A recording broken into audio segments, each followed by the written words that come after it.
of the Braves' hope. His mission clear, bring his team home. But the Braves' faith would be tested early.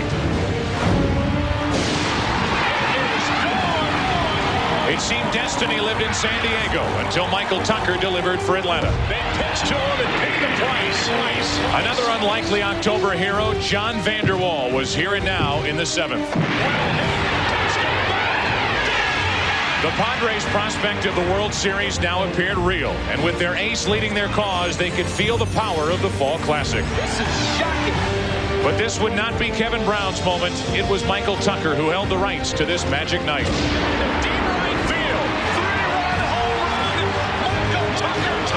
Three runs later, a sound of silence sliced through San Diego, but the Padres' pride runs deep. Myers hits one to deep right. It's a one-run game. And 2 out in the 9th. Why not? A final duel between 2 future Hall of Famers, Maddox and Gwynn. This series is going back to Atlanta. Next, one team looks for redemption after a lost chance. The other challenges history. It's Game 6 of the National League Championship Series on Fox. It's the Xerox National League Championship pregame show, brought to you by the Document Company. Xerox. Keep the conversation going. Share the knowledge. It's a gorgeous Indian summer afternoon in Atlanta. Turner Field is packed. And a couple of G-men, Tony Gwynn and Andres Galarraga here in Georgia, could decide Game 6 of the NLCS. The crowd ready to answer the challenge at the mighty Q. The Padre fans were awesome. Today, the Tomahawk Choppers are out and ready to go. And so are the Braves and Padres here on the Xerox National League Championship pregame show. Hi again, everybody. I'm Chip Carey, as always, joined by my partner, Steve Psycho Lyons. Welcome back to Atlanta, a place that many thought we'd never see again after the Padres stormed out to a 3-0 lead. Game 5 game in San Diego was unbelievable. One of the best games I've ever been in, with the ups and downs and the emotions of both clubs. We're sitting right down there by the dugouts. I was nervous, and I'm not even playing in that game. We've told you a million times that no team's ever come back from an 0-3 deficit. If there's a team in this country that can do it, it's the Atlanta Braves. And that's because of their great starting pitching. And hey, what makes the postseason so much fun is that this is unlikely hero time. We know all about Mark Lemke. How about Francisco Cabrera? How about the name Michael Tucker? 5 RBIs in Game 5, a role he certainly has relished. Well, I think the postseason is one of those situations where, you know, we had talked about, the whole team had talked about in the clubhouse earlier, that anybody could come up and make something big happen to contribute to a win or a big play to help the team win. And I think that's one of the main things, that, you know, everybody's going out there trying to do just a little something, and when you go out there and everybody's trying to do a little something, something big always happens. Well, with a left-hander on the mound, Michael Tucker not in the lineup for the Braves, but guess who is back in the lineup for the Padres? Greg Vaughn and Brave killer Jim Leyritz. You had 50 home runs and a guy who loves to play in the postseason. You're going to be all right. Well, it should be a great ball game. It's Sterling Hitchcock against Tom Glavine. If the Padres win, they're in the World Series. If the Braves win, they force a Game 7 tomorrow night here on Fox. We'll have more. We'll recap Game 5 as the Xerox pregame show continues from Turner Field in Atlanta right after this timeout.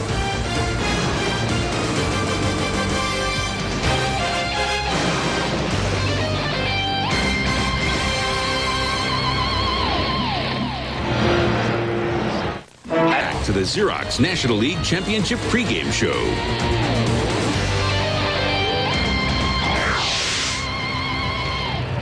Welcome back to Atlanta, where Jim Leyritz hopes to be the Braves killer one more time. Game 6 of the NLCS is just minutes away here before a full crowd at Turner Field in Atlanta. Hi again, everybody. Chip Carey along with Steve Psycho Lyons. Welcome back to the TED here in Atlanta, a place that nobody thought we'd come back to. The Padres jumped out to a 3-0 lead, but how about the Atlanta Braves and the great comeback and the great amount of grit they showed in an unbelievable Game 5. Braves have runners first and third. Bobby Cox calls upon John Smoltz to roll the dice again. Play coming, and the Padres pitch out. I just don't understand. We'll go through the entire season. Me and you won't see 3 squeezes the whole year. We get to the playoffs, they're trying it twice. It never works. Swing the bats. 2 outs. The Braves are at it again in San Diego. Andy Ashby on the mound. Michael Tucker in the batter's box with Braves pitcher John Smoltz waiting to hit next. And Tucker lines a base hit into center. They pick next to him and pay the price. Steve, Bruce Bochy wasn't afraid of John Smoltz, was he? Well, I certainly hope not. You know, this is the one mistake that he made in this entire series so far. He's done a great job. But you don't pitch to Michael Tucker. You pitch to Smoltz, and you're out of the inning.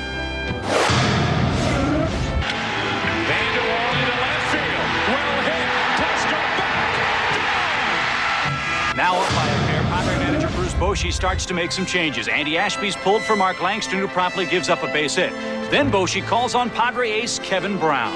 A real gutsy move by the Padres here. Well, I think a lot of people were surprised to see Kevin Brown in the game at that point, but nobody disagreed with the move. You got to go for the kill when you get it. The problem is, if it doesn't work out... Driven into deep right field. At the track. Wall replaces Brown and promptly gives up a pair. Lately, they've had trouble getting to Hoffman, and as far as the Braves are concerned, they've been relying on rookie Kerry Leitenberg. He's been getting lit up. Myers hits one to deep right. It's a one-run game. So the crowd's back in the game, and like Bruce Bochy, Bobby Cox decides to call on Greg Maddux. What a great move to bring Greg Maddux into the game at that time to nail it down. Maddux makes quick work of big Greg Vaughn and little Kilvio Veras. He walks Steve Finley, then sets up a confrontation between two future Hall of Famers. Finley starts and stops. Galarraga knocks it down. This series is going back to Atlanta.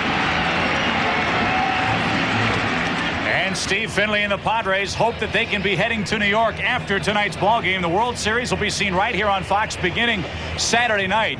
Wally Joyner and the Padres looking for their second World Series berth. It's easy to second guess from our seat, but Steve, in Game 5, what didn't we see? We saw almost everything except the kitchen sink. Steve Finley was a good guy to show you right there, because I think the Padres right now are not playing as aggressively as they should. They should be taking advantage of things, trying to make things happen out there, take some chances. They have the series lead. Finley probably should have stole second base in the ninth inning to put himself in scoring position for the best singles hitter that this game has seen since Pete Rose. And I'll tell you what, with Maddux on the mound, this is a guy, Tony Gwynn, who hits him very well. He should have had a chance to tie that game up. They didn't do it. They have the luxury of a loss. And many people think that Bruce Bochy might have put the entire season on that one move of bringing Kevin Brown into the ballgame. We'll see if it's a move that pays off for him or not. Whatever happens, we know who the American League participant in the World Series will be. For the 35th time in their history, the New York Yankees are going to the October Classic. They beat the Indians 4-2, 9-5 the final score. They win the series 4-2. And again, the World Series Saturday night right here on Fox. It'll be Tom Glavine against Sterling Hitchcock. The crowd's getting ready, and yes, the Braves are hot, hot, hot. They need 2 more wins to sweep away the Padres. Stay tuned. The ball game's coming up in a moment.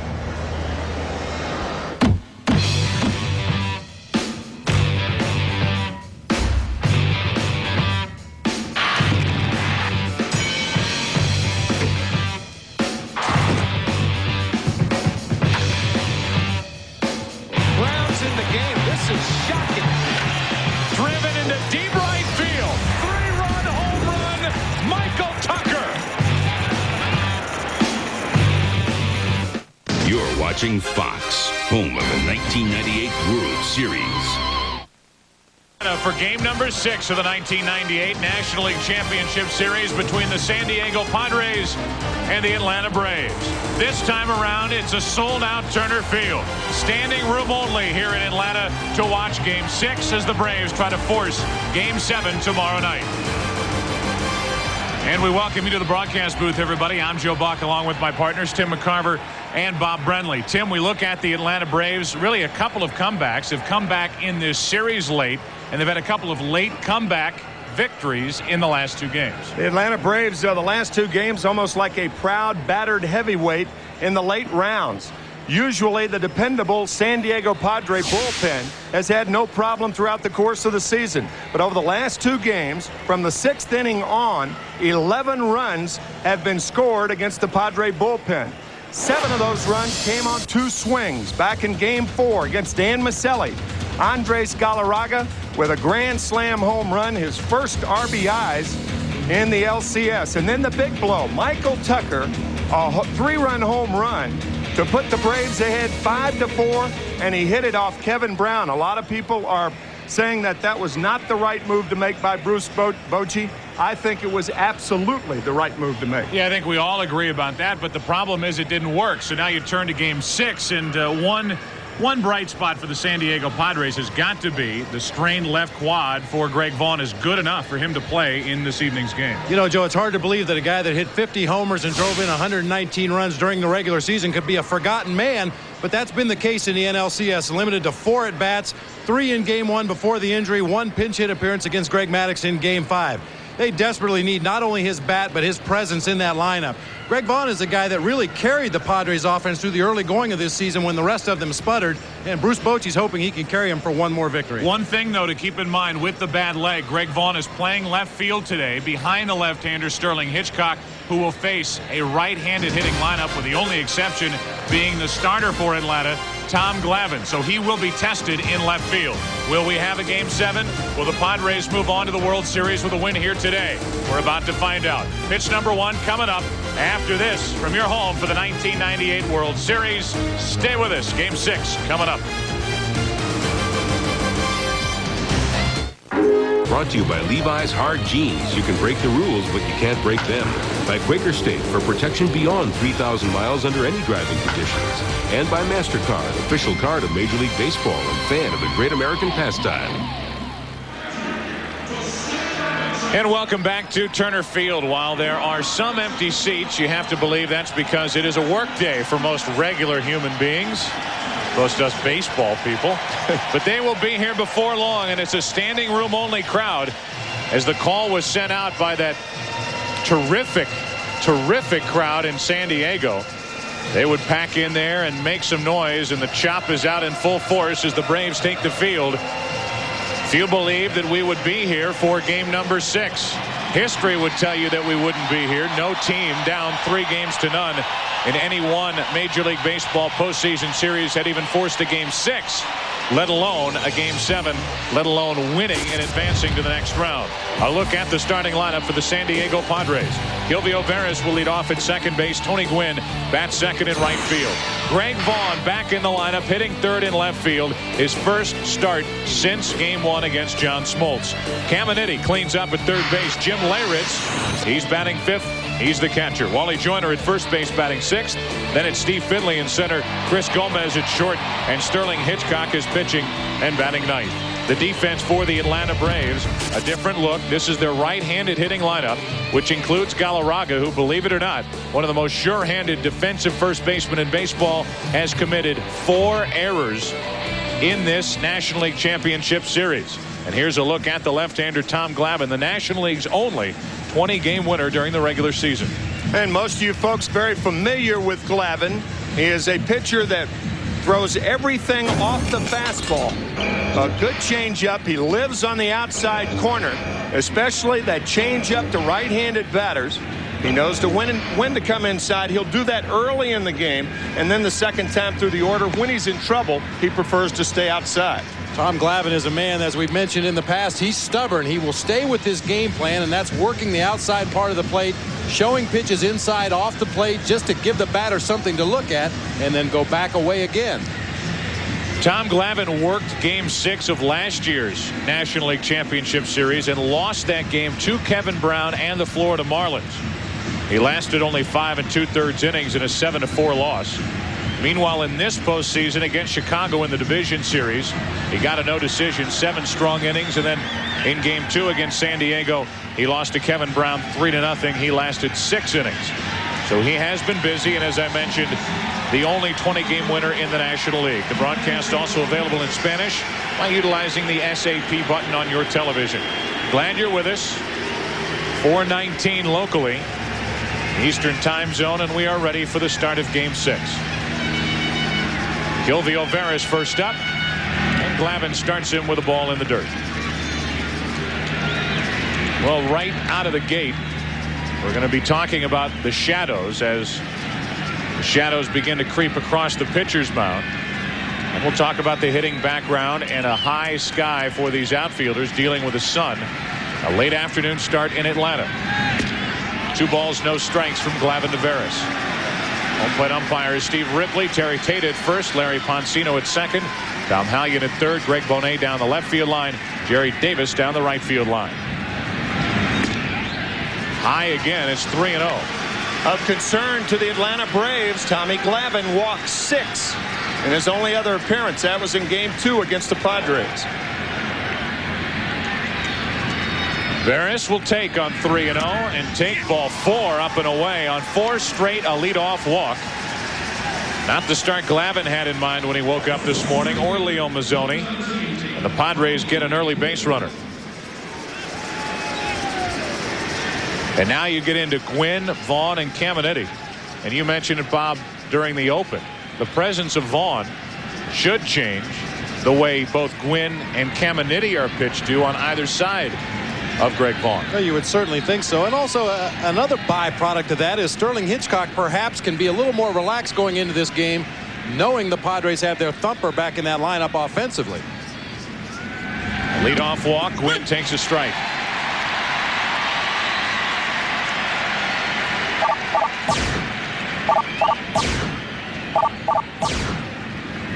Exactly what you'd expect from Tony Gwynn. Sprays him around. His outfield hits by direction. They play him to go the other way in the Atlanta outfield. Right field line is wide open. Double play ball to short. Weiss starts it. Graffinino in the middle. 6-4-3.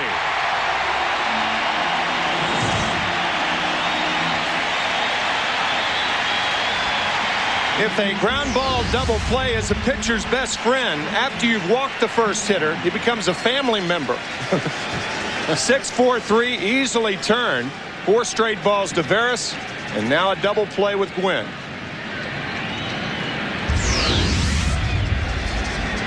The double play combination of Weiss and Graffinino turned it. With Gwynn running, they had plenty of time. Now Vaughn, who won't run well either, with a strained left quadriceps muscle, takes the ball low and away.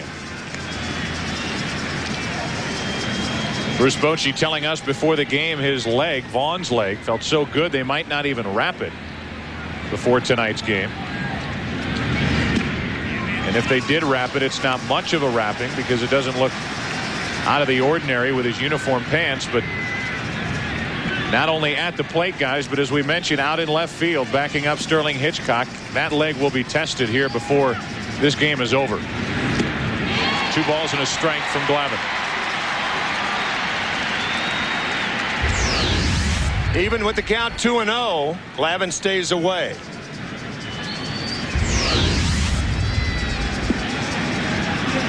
A walk, a double play ball, 2 balls and a strike on Greg Vaughn. 3-1. John Vanderwall thought he might be the hero with that go-ahead 2-out, 2-run home run in Game 5.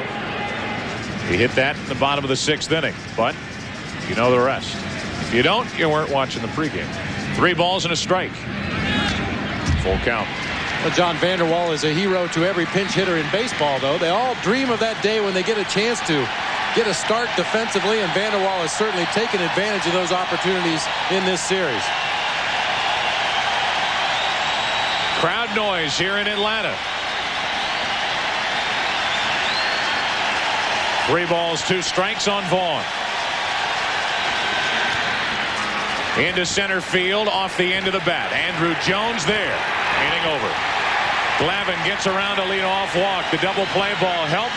Weiss, Williams, Chipper Jones coming up for the Braves in the bottom of the 1st. No score.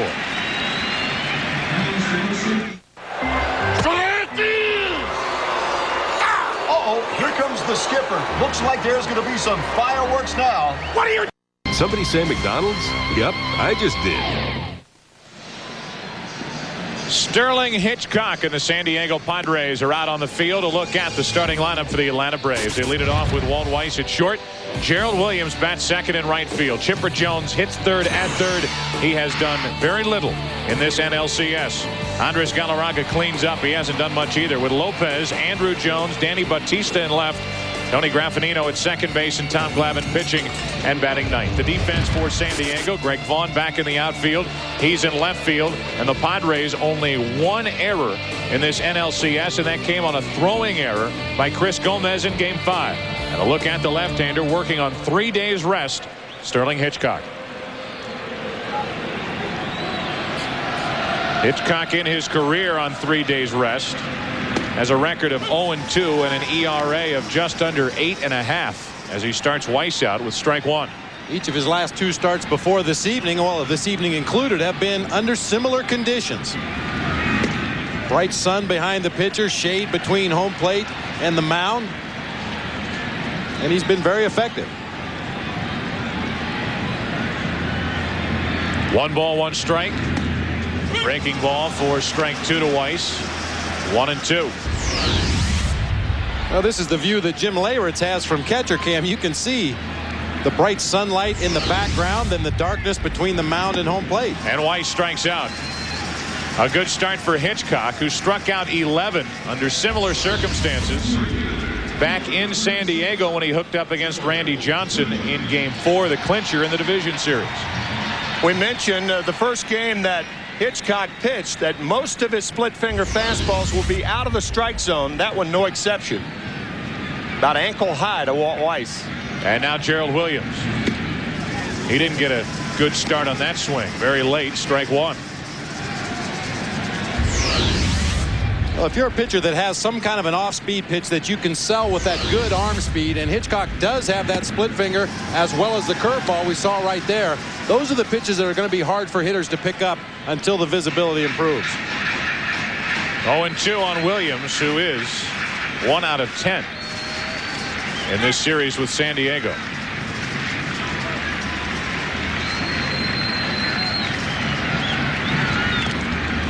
Williams just got a piece. Now, while Sterling Hitchcock was adamant that he wanted the ball and was ready on 3 days rest, and made that point clear as he draws boos for not handing the bat to the bat boy and throwing it back toward home plate, he made it clear to Dave Stewart and Bruce Bochy that he wanted it. Talking to Bruce Bochy before the game after Brown worked in Game 5, he said there was really no way that he was going to start Kevin Brown in this game, no matter what was said. 0-2, and Williams grounds to Joyner. First 2 are gone for the Braves here in the bottom of the first. Well, I think even if Kevin Brown had not pitched in relief, this is the right move to make. You look at Sterling Hitchcock's scouting report. We'll go to the splitter and the changeup when he's ahead in the count, especially the split finger. His fastball is better than people realize. It's sneaky quick. And as Tim mentioned, he gets batters to swing at balls out of the strike zone as well as any pitcher in the game. Chipper Jones with 2 out, nobody on. As we showed you, only 1 RBI in this series, 5 out of 20 at the plate.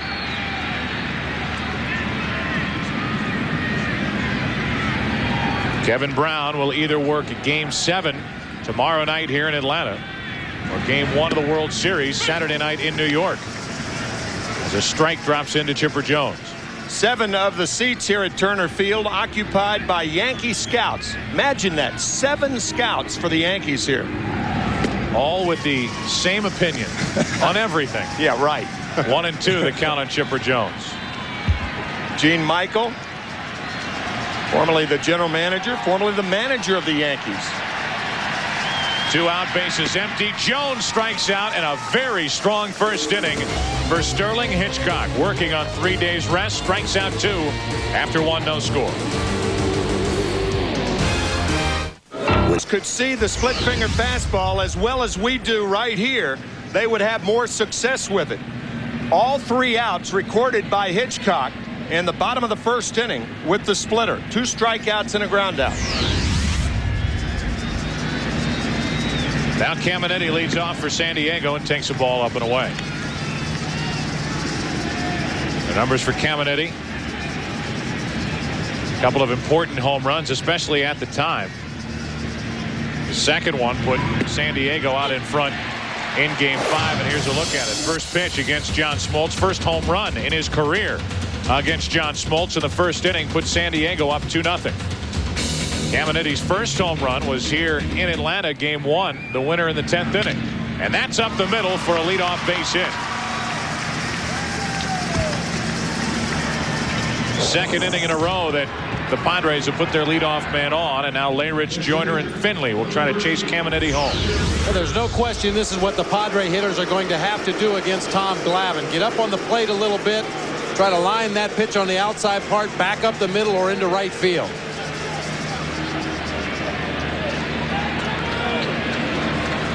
Tommy Glavine almost had a skate save there. which is apropos. Of course. Because he played hockey. I know. We got to bring that up every time. He played hockey.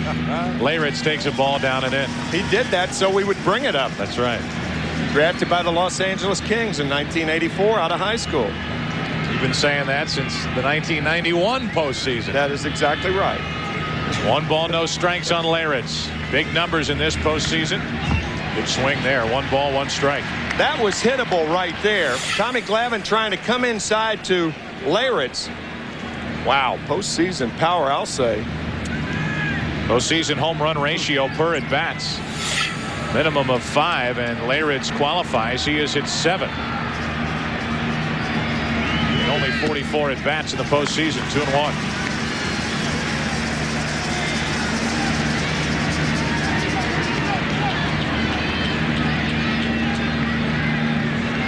The long shadows here at Turner Field. 2 balls and a strike. 2-2 from Glavine. Bob, you and I looking out in right field and seeing Gerald Williams shading his eyes from the sun, putting that glove up. Glove up, glasses down. Tough sun field and right today at Turner Field.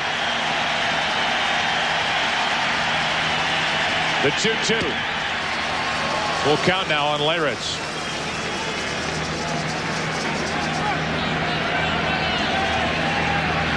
That's what Gerald Williams is looking at from his spot in right field. That bright sun shining over the roof of Turner Field. Now the 3-2 to Leyritz. Runner goes, and Leyritz got a piece. Caminetti running as the Padres try to get a little action going on the bases here in the second. A defensive swing. Leyritz chases a pitch down out of the strike zone. He knew Caminetti was on the move. Perhaps some holes would be opened up on the infield. Took a shot and only able to foul it off. With a right-handed hitter hitting and the runner running on a 3-2 count, right-handers are more apt to swing at that ball out of the strike zone. The left-hander can't see him running, but the right-hander can. Going again, and Leyritz breaks his bat. That'll get Caminetti down to 5-3 ground out. 1 away here in the San Diego second inning.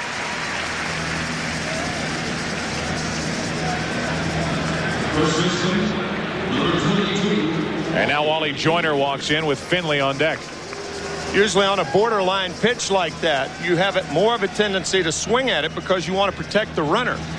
The runner does not have a good jump. Now this is a ball that Leyritz perhaps wouldn't swing at normally, but he has to. He can't take a chance on the umpire calling it a ball because it was inside. Now Joyner. And a strike over the outside corner to Wally, who has driven in only 1 run in this NLCS.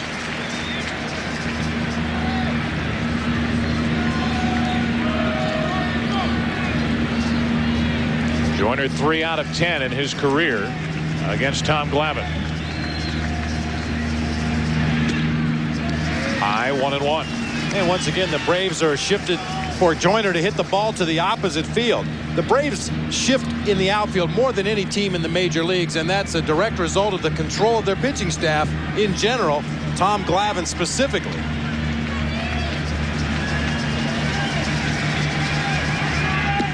Joyner reaching, strike 2.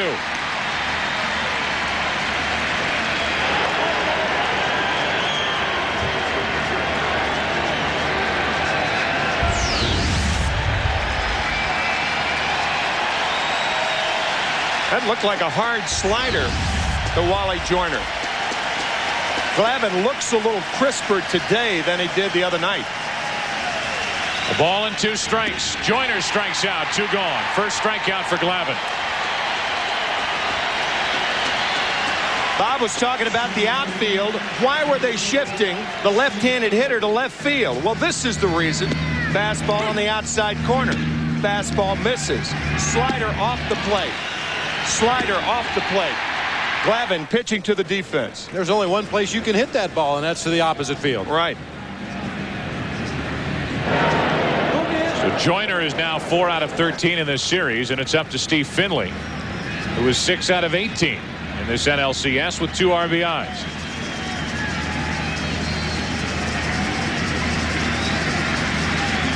Go ahead run at second with 2 out. And the fastball's high for ball 1.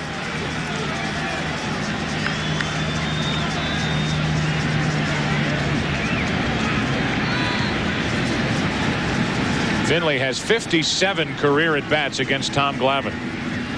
He's hitting .298 against this left-hander in his long career. 2-0.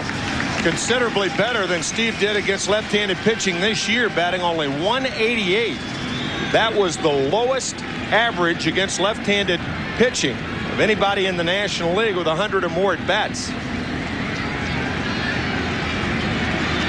Caminiti a leadoff single down to second on the ground out by Layrich. Joyner struck out. Finley takes a strike, and it's 2-1.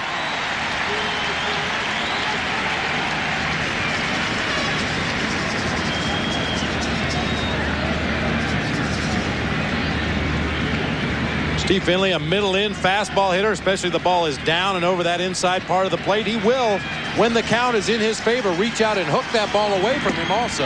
That's over the outside corner, 2-2. I think that's what he's going to have to do, Bob.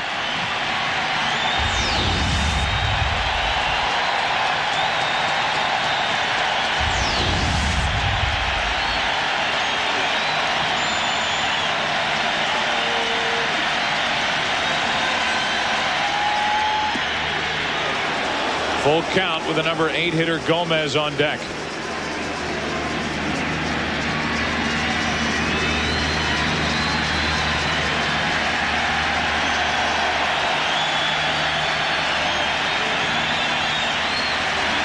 No score in the second, and Steve Finley trying to change that. Second walk handed out by Glavine. It's 2 on, 2 out for Gomez.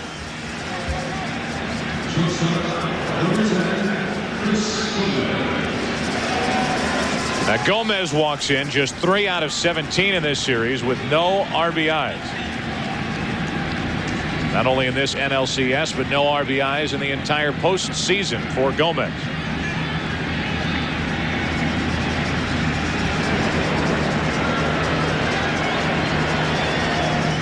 Two on, 2 out. And a ball to Gomez with Hitchcock, the pitcher, to follow Gomez, in case you're wondering. It looks like Gomez has moved up on the plate. It looks like he's closer to the plate than he was the first time he faced Glavine. Not only with his feet, he looks like he's leaning out over there. Over but low, 2-0.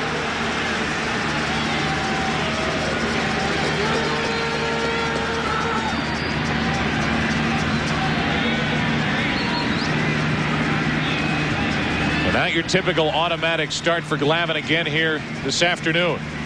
In second inning trouble, the 2-0 to Gomez. On the corner, 2-1.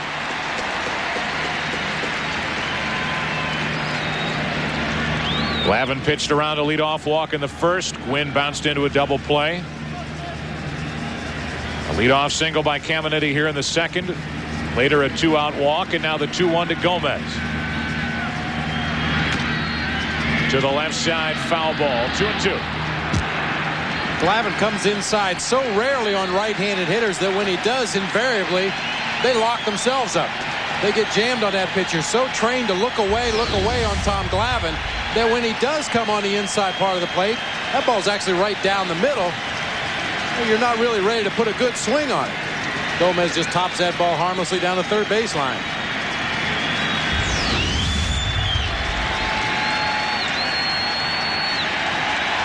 And this Turner Field crowd making some more noise, wanting the top of the second to end right here.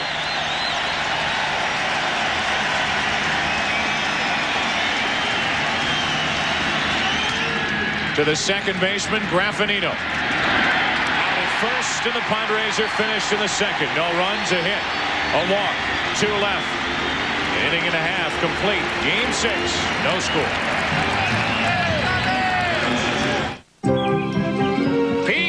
Brought to you by Boston Market. Boston Market guarantees 100% satisfaction or your meal is on us. And by Energizer Advanced Formula Battery. No battery lasts longer. Bottom of the second, no score. This copyrighted telecast is presented by authority of the Commissioner of Baseball and may not be reproduced or retransmitted in any form The accounts and descriptions of this game may not be disseminated without expressed written consent. Galarraga first up, the cleanup hitter for Atlanta against Hitchcock. And a strike on a breaking ball from the left-hander. Not much in the NLCS from Galarraga. The home run, the RBIs all on one swing in game 4. 1 ball, 1 strike. Interesting. A Yankee banner covering some of the bunting here at Turner Field. World Series will begin on Saturday night. We know it will begin in New York. But we don't know who will be the visiting club, either Atlanta or San Diego, up 3-2. Our congratulations to Joe Torre and the New York Yankees, who have now won 121 games this year. The 2-1 to Galarraga's right down the middle, 2-2. Also to the Cleveland Indians. Absolutely. They put up a lot better battle than most people anticipated against the high-powered Yankees. Where is it? Where is it? You can see there's actually some sunlight in between the shadows now. Ball kind of flashed as it came to home plate. Hey, the New York Yankees, very glad that they are not facing Jim Thome anymore. What a series he had. There's a career for Andres Galarraga. Last 4 seasons, most in the National League, 517 RBIs. 3 of those years out in Colorado. 3 balls, 2 strikes on Galarraga. I think Hitchcock has to throw Galarraga something other than the fastball right here. He's shown him a couple of fastballs in this sequence, but generally when he gets to 2 strikes, that split finger is the pitch he's going to go to. On 3-2, he misses high with a riding fastball and a leadoff walk. The Braves have their first base runner of the game. It looked like Dave Stewart, the pitching coach, said that he pushed that fastball. And what Stewart meant was that you lead with the elbow and you kind of coax it through the strike zone. Unfortunately for Hitchcock, it was up and away to Galarraga.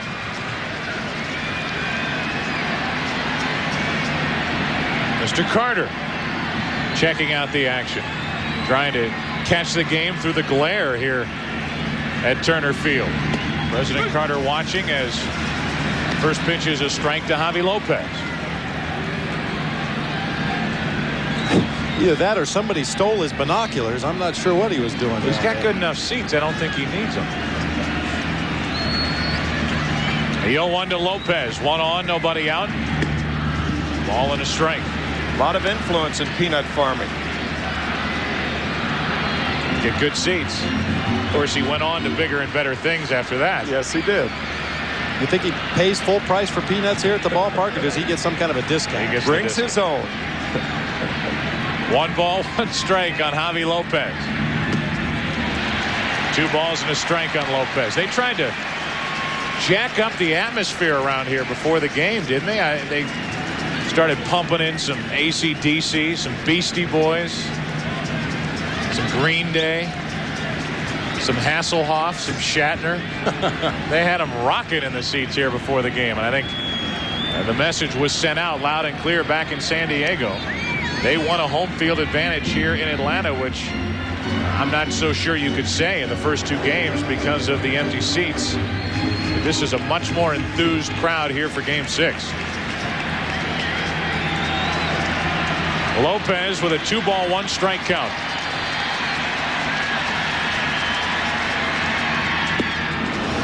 Out in front of that pitch, 2-2. Michael Tucker with 5 RBIs in Game 5. That ties him with 1 other player in postseason play to get 5 RBIs from the number 8 spot in the order.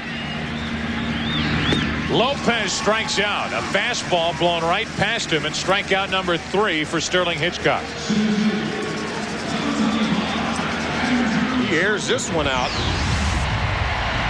Well, we mentioned Hitchcock is sneaky quick. If you see enough off-speed pitches, eventually as a hitter, it almost lulls you to sleep at the plate. You start to guess or at least think off-speed pitch along with that pitcher, and that's when that fastball can be sneaky quick. Throws one right by a good fastball hitter. Such a neat look from catcher cam because of, as you mentioned, that one streak of sunlight coming through in between the mound and the plate. It's got to make that fastball more difficult to hit, and if Hitchcock is ever going to take advantage of it, now is the time to do it. Andrew Jones with 1-on-1 out. You see that little bit of sunlight just in front of the pitcher's mound. High fastball, strike one. As the ball's on its way to the plate, it almost looks like somebody taking a flash picture of it. It goes through the sunlight, it brightens immediately, and then disappears again. Now you know what it was like hitting for Mark McGwire this year. All the flash bulbs going off. That's right. Pitch after pitch after pitch. Man.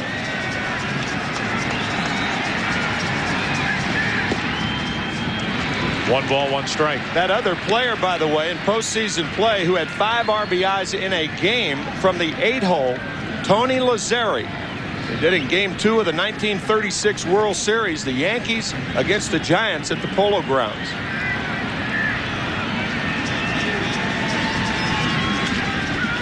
Jones lost his bat and popped it foul, backing out of play. So 5 RBIs for Lazzeri and 5 RBIs in game number 5 for Michael Tucker. As we take a look at this strike 2 on Jones. Just lost the grip on a high fastball.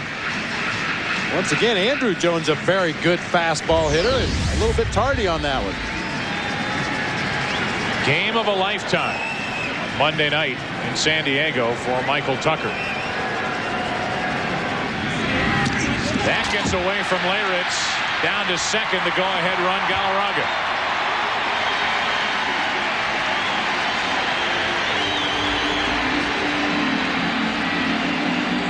That a fastball that got away from Sterling Hitchcock. Up and away, and Jim Leyritz going after it, loses his mask. I'll tell you, that catcher cam takes a beating when Leyritz wears it. Here's a look at it before the beating. After the beating. So a 2-2 count. The wild pitch by Hitchcock, runner at second, and Jones grounds to short. Gomez gobbles it up, 2 gone. Galarraga stays put. The batter will be Danny Batista. Catcher cam has officially passed on for the rest of the night. Jim Leyritz has been a part of many postseason heroics, but he's 0 for 2 with catcher cam. Had that collision the other day with Walt Weiss on the great throw by Vanderwall, and now the wild pitch by Hitchcock. And now Danny Batista, the number 7 hitter. Galarraga at second and 2 out. No score in the second.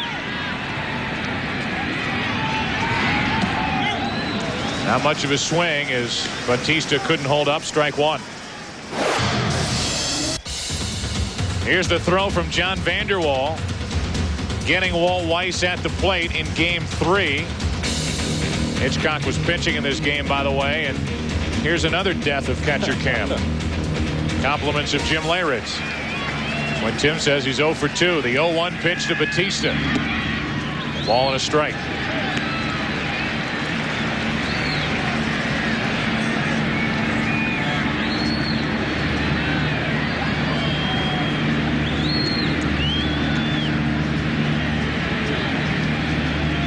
Batista looking for his first postseason RBI. Late swing, strike 2. Hitchcock up to 91 on that fastball. He's throwing considerably harder in this game than he has in his past 2 postseason starts. His fastball topping out at 88, 89 miles an hour. A little extra zip on that fastball today. Now the 1-2 to Batista, 2-2. Number 8 hitter Graffinino for Bobby Cox waits on deck.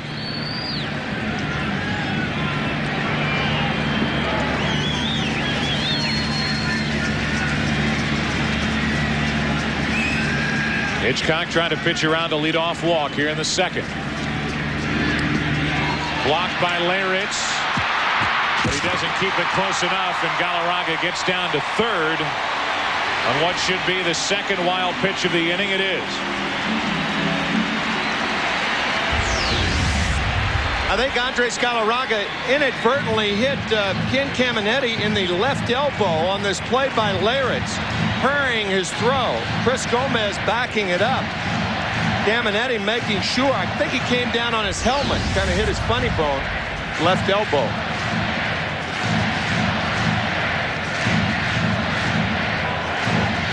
Dangerous situation now. We know Hitchcock likes to throw that split in the dirt. We've seen it happen already this at bat to Danny Batista with a runner at third. Now it really gets on Jim Leyrit's shoulder to keep that ball in front. 3-2 pitch. Got him looking to end the inning. 2 strikeouts in this inning. 4 on the afternoon for Hitchcock. Back to Atlanta after a break from your local Fox station. Earlier saw the release on a split finger from Sterling Hitchcock. This is the curveball. He leads a little bit more with the back of his hand. The rotation will be over the top. You see the downward movement on that pitch. And he gets the called third strike on Danny Batista to end the inning. And now gets to lead off the third against Tom Glavine, and that's ball 1. It'll be Hitchcock, Veras, and Gwynn. Anybody gets on Greg Vaughn. 1 ball, 1 strike. Now, Hitchcock didn't hit much during the regular season, was just 7 out of 50, but he had an important hit. Also scored a run in game 3. The Padres took the lead. A tester for Chipper Jones. On the run, he makes the play, 1 down. And Hitchcock is retired. Tonight, Fox presents 2 all-new specials. First, go behind the scenes on 90210, our favorite moments. Then meet the Red Hot Stars and hear their amazing stories on Party of 5, a family album. It all happens tonight, 8 Eastern, 7 Central on Fox. That was a good slap. That was a good slap. Slap hitter. Oh. 1 out, nobody on, and here's Veras. Kilvio walked his first time. And takes a strike.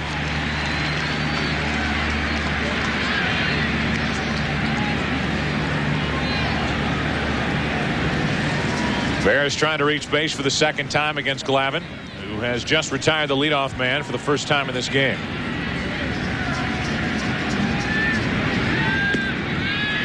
One ball, 1 strike. In game 2, Kilvio Veras was the only San Diego Padre to drive in a run against Tom Glavine. Put Glavine on the hook for the loss, a loss he received thanks in large part to the pitching of Kevin Brown. Ball and 2 strikes on Veras.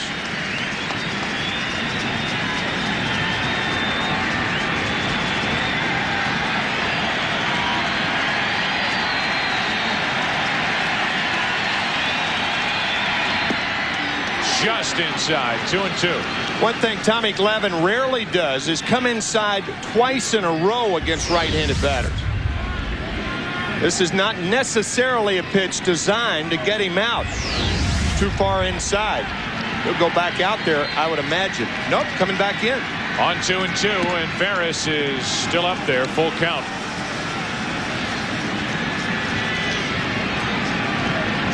And we talked the other day about putting a hitter in a rocking chair. Pitch him away, pitch him in. Pitch him away, pitch him in. And one way to keep a hitter from guessing along with the pitcher is to double up. Go inside twice, go away twice. Hard hit right at Chipper Jones. 2 out for the Padres in the third.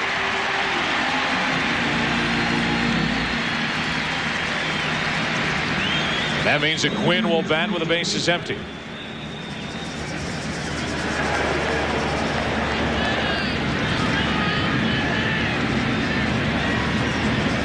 Tony hit into a double play, 6-4-3 back in the first inning.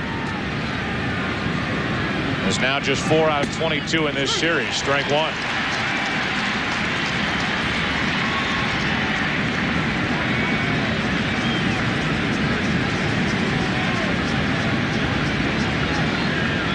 Two out, nobody on. 1 ball, 1 strike.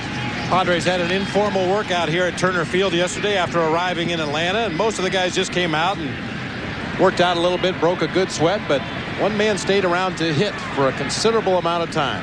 Guess who? This guy who takes ball too low. Can't get enough of it. Tony Gwynn stayed out on the field and hit a considerable amount of time after his teammates were all gone. The 8-time batting champion waits. The count in his favor. 2 balls and a strike. Here are Tom Glavine's thoughts on how you pitch to Tony Gwynn throughout the course of a game.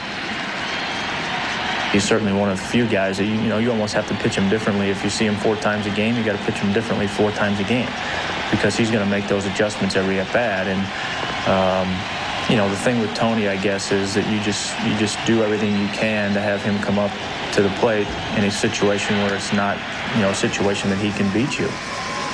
Well, he gets a 2-out base hit here to keep the 3rd inning alive, and Tony Gwynn is now 1 for 2. And Vaughn will get a chance to take his hacks against Glavine in the 3rd. Yet another hit by Tony Gwynn with 2 strikes on him. Place the ball in a hole like he's shooting pool. That's that 5.5 hole we've been talking about between the shortstop and third baseman. Uncanny ability to wait on the ball and still has quick enough hands to handle the heat. And unfazed by 2 strikes, as he just showed once again. Now Vaughn. Outside for ball 1. In the postseason, 1 home run for Vaughn. That came in the division series against Houston. 0 for 5 in this series with Atlanta. That will get out of play for strike 1.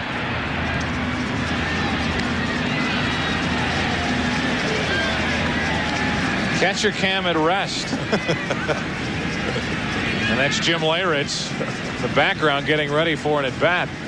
So evidently somebody has revived or resuscitated catcher cam after its collision with the ground. And it's probably sitting there with the rest of his catcher's gear on one of the steps of the dugout.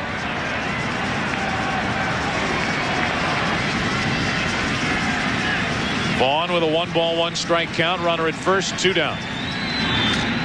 Strike 2.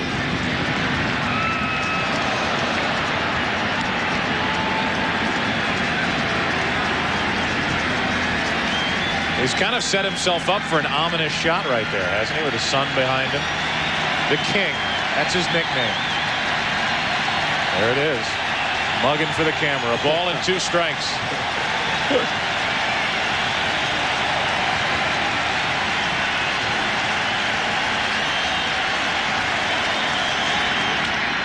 Into center field. Andrew Jones can't get there in time.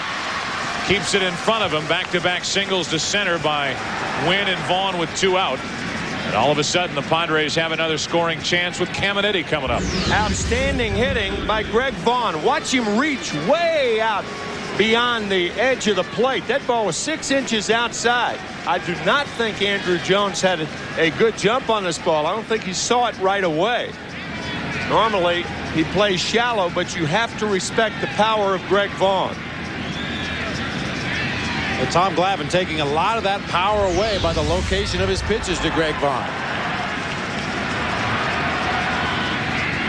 So Glavine with 2 on behind him deals with Caminiti, who singled his first time up.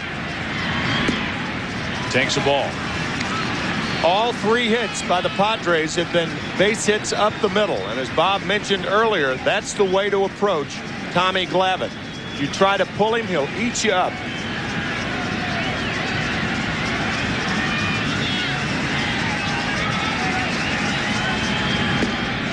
Outside corner, 1-ball, 1 strike.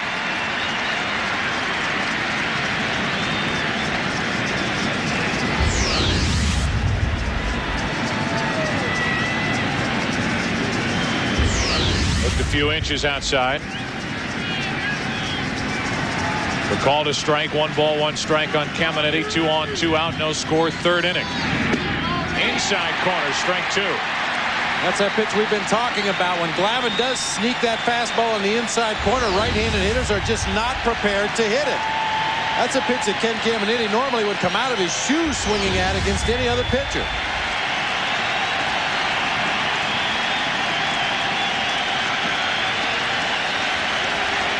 A ball and 2 strikes on Caminiti.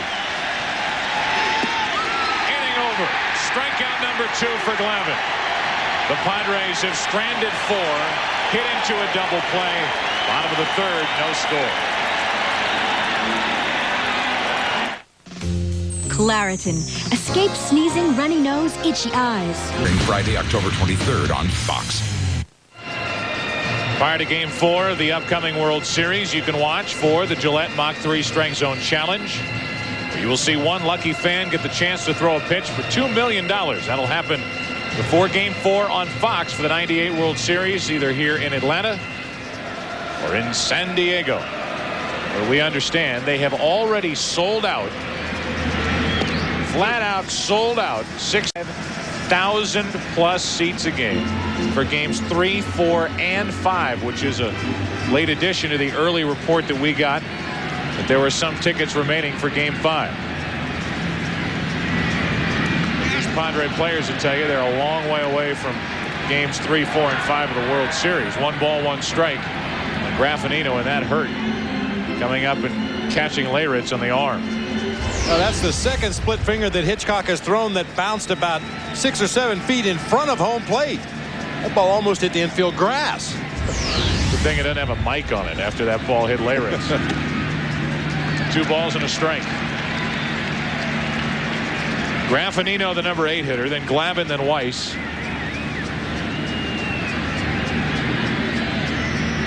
Against Hitchcock, who struck out 4. Just low, 3-1. If it were not for that double by Graffinino the other day, we may be in New York.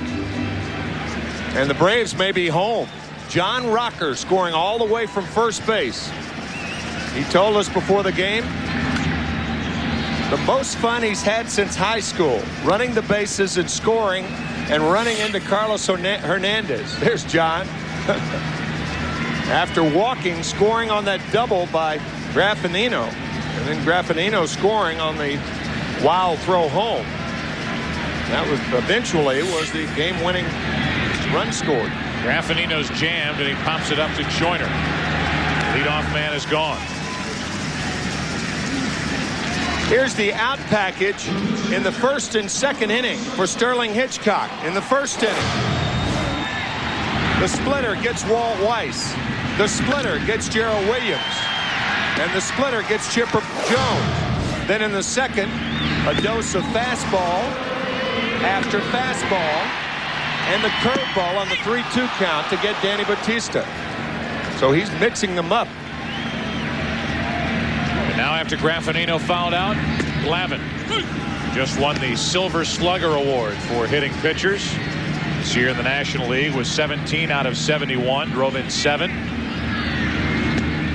Took a strike, now another. It's 0-2. The earlier a pitcher can establish all his pitches in a ball game, the more defensive swings you're going to get from that opposing team. Many times a pitcher won't have a good feel for his breaking ball early, won't have good movement on the split finger early. And as the game goes on, they add pitches or subtract pitches from their arsenal depending on what's working. But it appears early that Hitchcock has them all going tonight.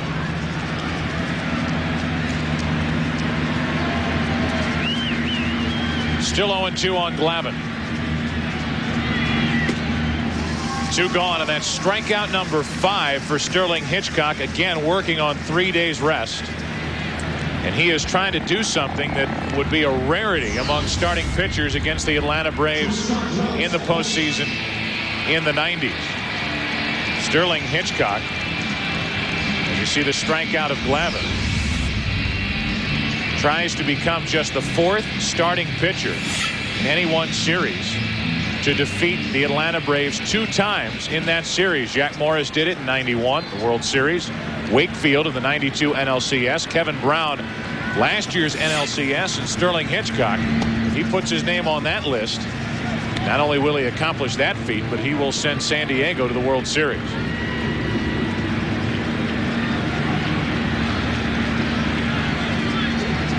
A Look at Kevin Brown, who did it a year ago. Weiss, 1 ball, 1 strike.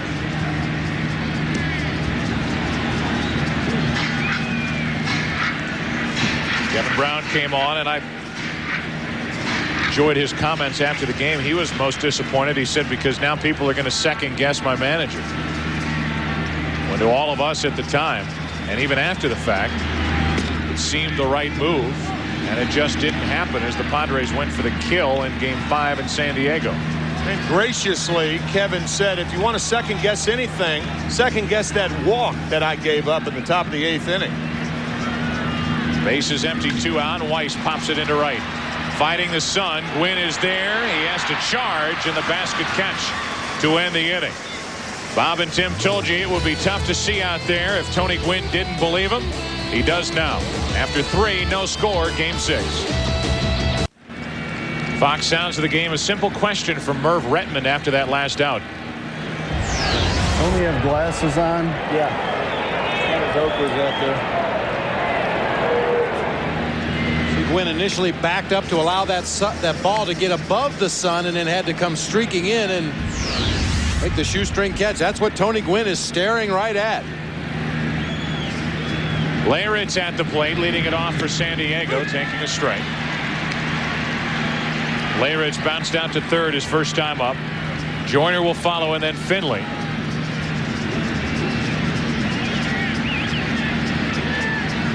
No score, 4th inning. 2 balls and a strike from Tom Glavine.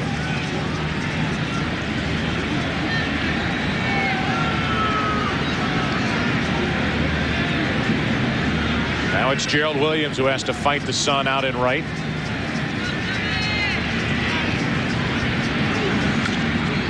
That's backing out of play. Here's Jim Leyritz on his postseason success. I don't know. It's one of those things, like I said, I hope I don't figure it out because it's worked out well. And, it's one of those things, the postseason is the time I like to play. I've always said I really strived in New York because it was like center stage. And I enjoyed having that pressure every day that, I talked to Mike Piazza, and he said every day is a World Series in New York. And I said, you know what? That's what I like. I like that. And since I've been here, like I said, I've had some success in the postseason. It's been nice. 3 balls, 2 strikes from Glavine. I think a lot of his success has to do with that area between his ears. Jim Leyritz is a very smart hitter. And at this time of year, opposing pitchers are going to attack your weakness. If you know what your weakness is, that's a pitch you can look for. You may not handle it well. He handled that well into center, but Andrew Jones back to get it on a line drive out, 1 down in the 4th. Well, at least it gives you an idea how a pitcher's going to try to get you out. During the regular season, you may wait for a mistake to hit the ball hard. You may consistently look from the middle of the plate in wherever your strength happens to be. But in the postseason, you can be sure they're going to attack your weaknesses consistently. Particularly in league championship series. The problem comes when you play the other league in the World Series. That's when hitting becomes doubly tough.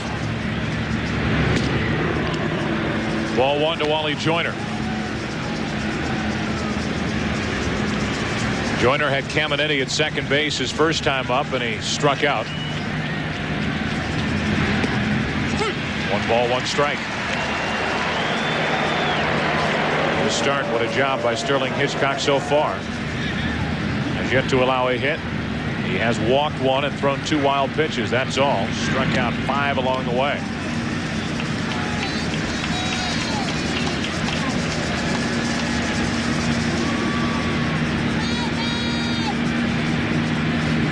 Joyner, one of the many potential free agents on this Padre team. 2 balls, 2 strikes. Joins the list of Kevin Brown and Caminiti and Finley. Tony Gwynn getting up there in years, and his body starting to ache a little more. So many view this chance by the Padres in 1998 as maybe the final opportunity for this group. 2-2 to Joyner.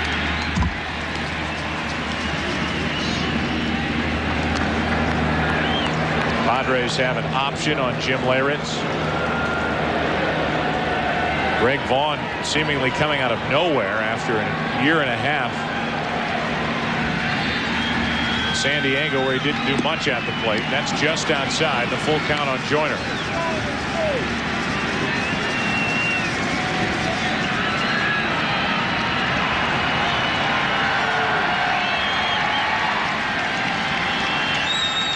72nd pitch of the game coming from Glavine. It's hit hard to Galarraga. Joyner the second out for the Padres in the fourth. Let's give you our Aflac trivia question. What teams that met in the World Series had the highest combined regular season win total?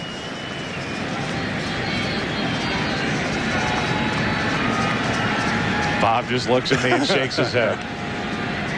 Well, you would think it would be the New York Yankees and whoever comes out of this NLCS. But I'm sure there's a catch there somewhere. Well, coming in, it should be.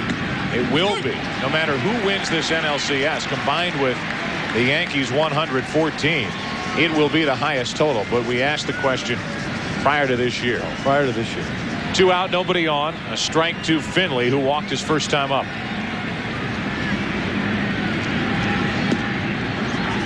One ball, one strike.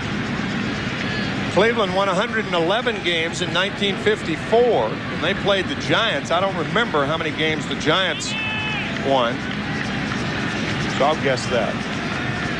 1 ball, 1 strike, 2 out, nobody on. 2-1 on Steve Finley, who walked his first time up. Cubs won 116 games in 1906. I don't even know who they played in the World Series. Did they play Boston? I don't remember. 2 balls, 2 strikes on Finley. I have learned the lesson. When in doubt on these trivia questions, just throw out Baltimore. Just throw out the Orioles. Hope you catch something. 2 out, nobody on. 2 balls, 2 strikes. Finley fouls it back and out of play. 1906, the Cubs played the White Sox. The White Sox ended up with the victory 4-2. I go with you, Joe. I think Baltimore had something to do with this answer to our trivia question. Bases empty with 2 down. Finley trying to extend this top of the fourth.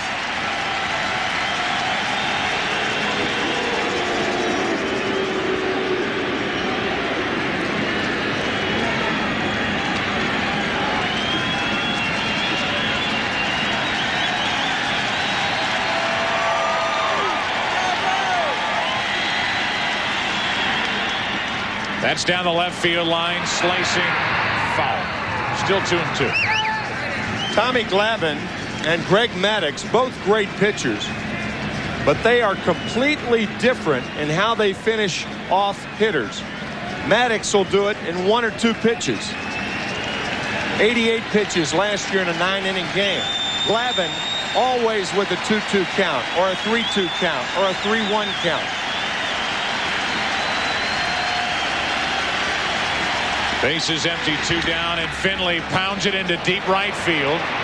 Got under it just a bit and near the track. Williams fights the sun and makes the catch. The Padres go in order for the first time here in Game 6. Bottom of the 4th inning, no score.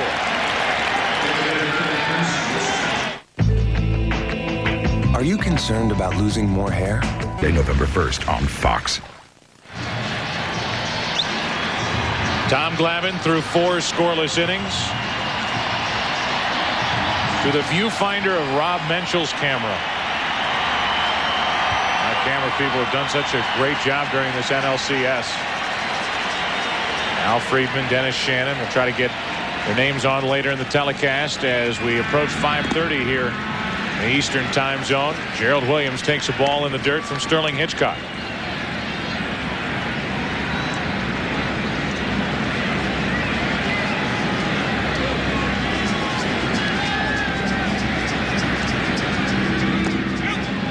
Williams went 1 ball, 1 strike.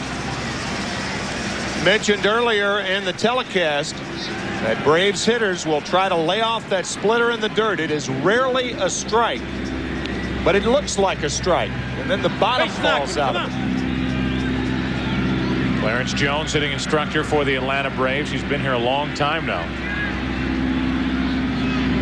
As Williams lines a base hit into center field. His second hit of this series. It's a leadoff hit to start the 4th.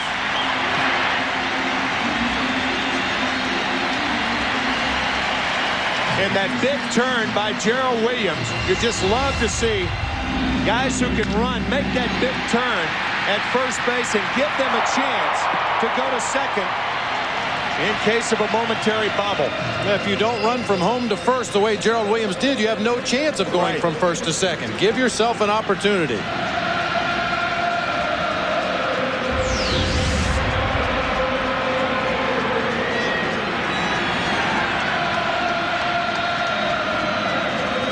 Here's Chipper Jones, 1 on, nobody out. Williams started and stopped over at first base. Ball 1 to Chipper, who is 5 out of 21 in this series. Showing bunt a little bit on that first pitch. He's only put down 1 sacrifice all season. That's just a decoy to try to draw the defense a little bit out of position and then try to slap the ball by. Cam Nitty has come in a couple of steps at third base.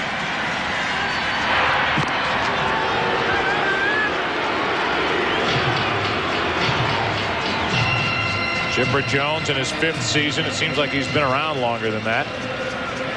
.349 career average in league championship series play. So coming in, as we mentioned, not much in this LCS with San Diego, 5 out of 20 with only 1 RBI. 1 ball, 1 strike. Chipper Jones even carried the decoy a little further. He stepped out of the batter's box and had Bobby Dews, the third base coach, go through another set of signs. It's planting a seed in the Padres defense mind that maybe something's up right here. And then he swings away at the next pitch.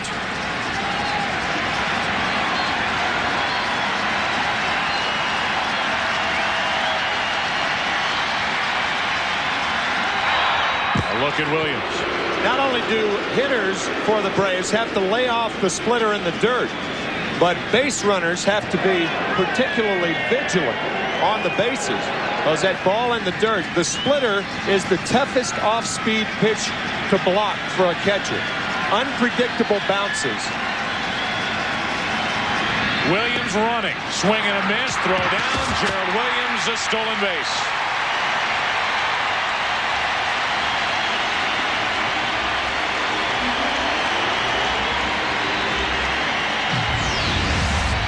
Leyritz threw out only 1 of 11 base stealers on the regular season.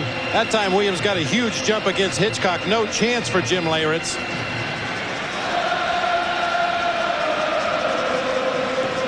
First stolen base of this postseason for Gerald Williams. Often the type of pitch that a catcher has to handle determines whether a stolen base is successful or not. That was a splitter. Leyritz had to stay back. The swing and miss by Jones and a late throw. Hitchcock keeping an eye on Gerald Williams, who's in scoring position with nobody out.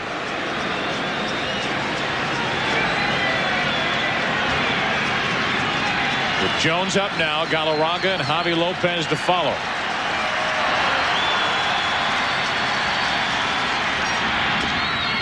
The third for Caminiti. Chipper Jones, the first out of the inning, I should say, but did not advance the runner. And there sits Gerald Williams with 1 away. And now a visit from pitching coach Dave Stewart with Galarraga and Javi Lopez coming up. Our Aflac trivia question. What teams that met in the World Series had the highest combined regular season win total? Our Aflac trivia answer: the Baltimore Orioles won 108 games. The Cincinnati Reds won 102 in 1970 for a combined total of 210. Nice going, guys. Yeah, we got half. We know that the New York Yankees, the 1998 version, 114 victories, will combine with either San Diego's 98 or Atlanta's 106 in the upcoming World Series. Here's Galarraga.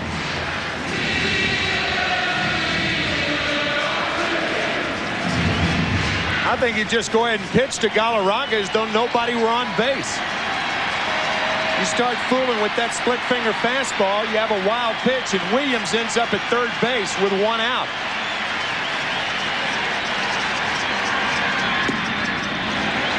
Ball 1 to Galarraga. Now Williams has stolen third base twice on the season. Andrew Jones is the only Brave with more steals of 30. He had 3 on the season. It's a play Bobby Cox likes to use if he has one of his speedier base runners at second, but the Padres are holding him close. Kilvio Veras tucked right in close to second base.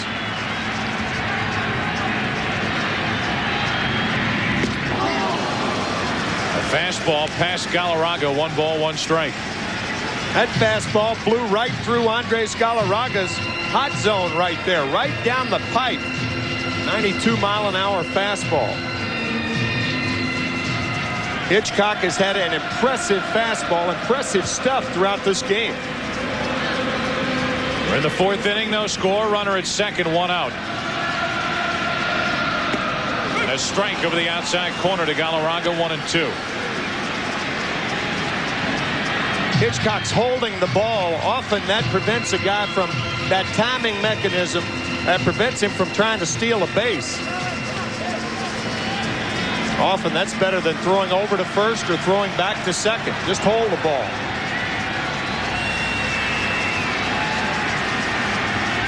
The 1-2. Galarraga strikes out. 2 gone, and strikeout number 6 for Sterling Hitchcock.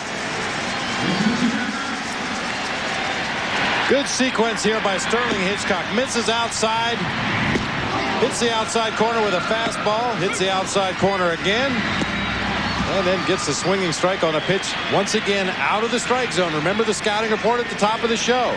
Hitchcock will get most of his strikeouts on pitches that are not even near the strike zone. Javi Lopez looking for the 2-out RBI hit. Williams was at second with nobody out. Jones grounded out to third. Galarraga struck out. Now you can see Kilvio Veras. He's more straight away in a second base position. Not as concerned with Gerald Williams because there are 2 outs now.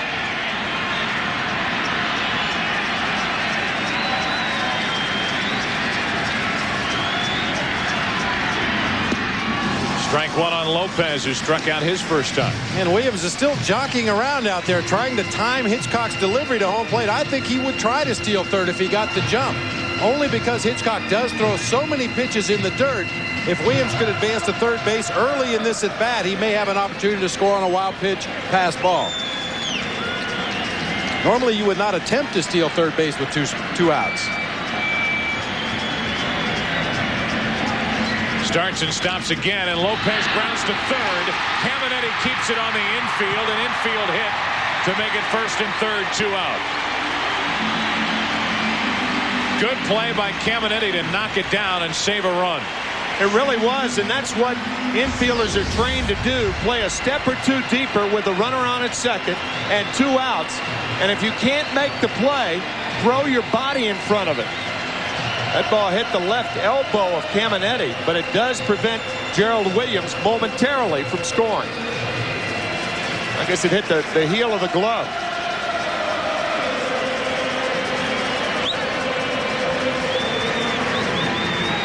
So Caminetti does his job, and now it's back to Hitchcock with first and third, 2 out, no score, 4th inning, and Andrew Jones at the plate.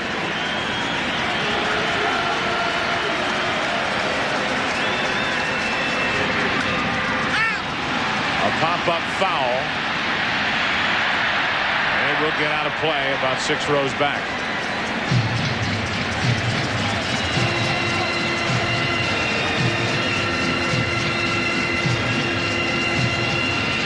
Andrew Jones only 2 RBIs in this series. Excuse me, Joe. It takes a little more courage to call for that splitter with a runner on at third base. But you can't allow that to affect your decision when putting down fingers. The ball's in the dirt. You got to block it. Puts a lot of pressure on the catcher. 1 ball, 1 strike.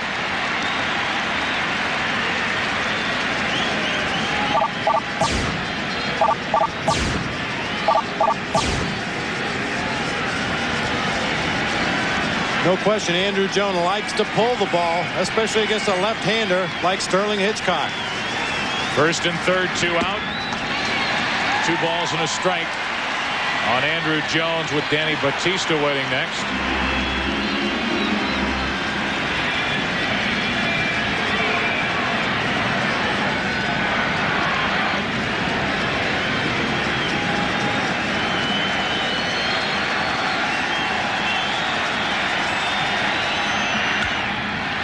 Jones is jammed, and he pops it into shallow left. Gomez wants it, has it. Scoreless through 4. Sterling Hitchcock gets around 2 hits in the 4th inning. We go to the 5th here in Game 6. Fox Sports News, better because we are there. If the Atlanta Braves can win tonight, then for the first time in Major League Baseball history, a team down 3-0 in a best-of-7 series will force a decisive Game 7, and we'll be right back here tomorrow as the Padres and Braves square off to see who goes on to the World Series.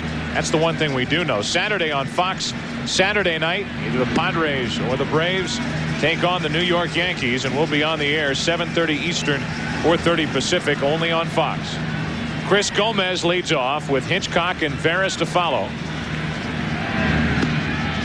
2 balls, no strikes, as Glavine is now up to 81 pitches already before recording it out here in the 5th inning. Glavine threw 121 pitches through 6 innings in Game 2. As Tim mentioned earlier, not unusual for Glavine. Very much a nibbler, works a lot of deep counts. Outside corner, 2-1 on Gomez.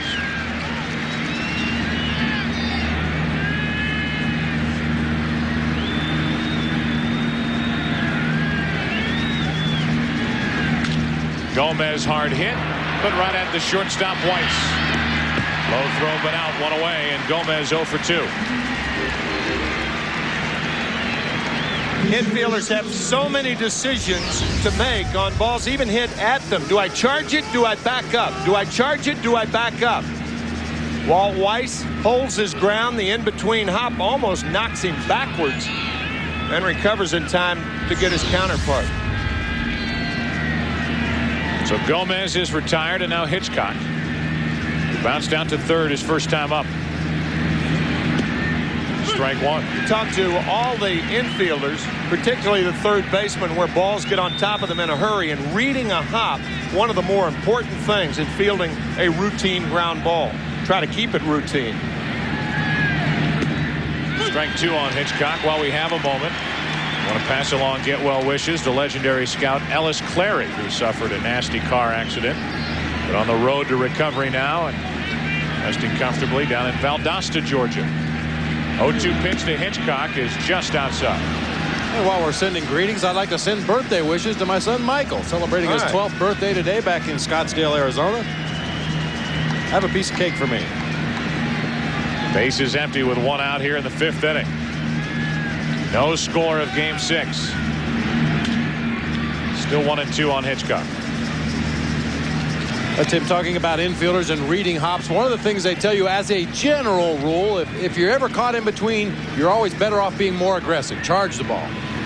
Balls to your feet, forward, not backward.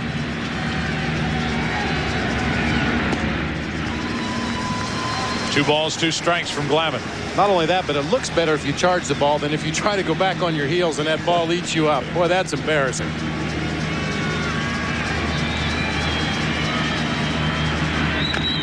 Off the plate, Glavine off the mound. 2 out.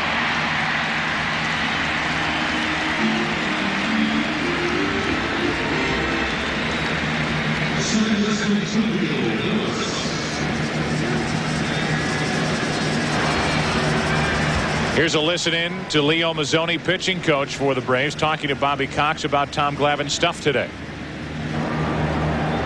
Got a lot of movement on his ball today.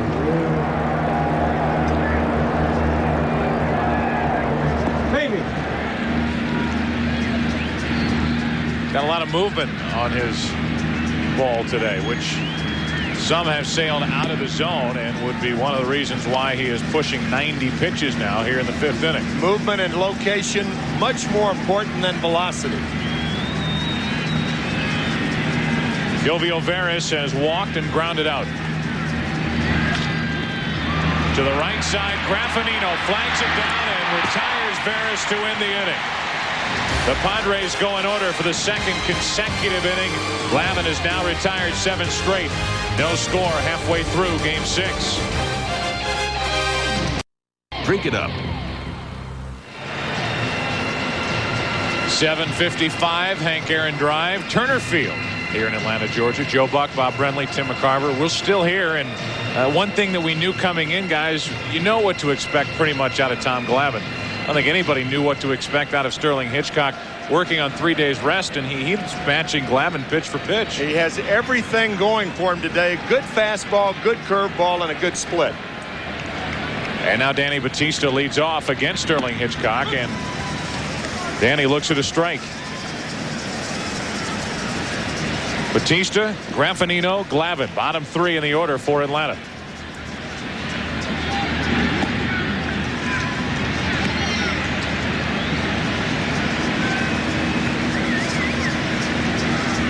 Batista struck out his first time up. Sterling Hitchcock has struck out 6. Strike 2 on Batista.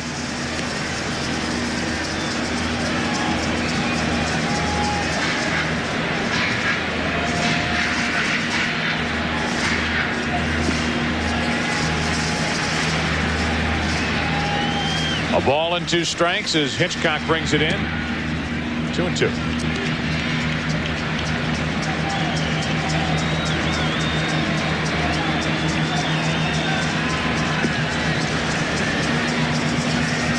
From catcher Cam on 2-2.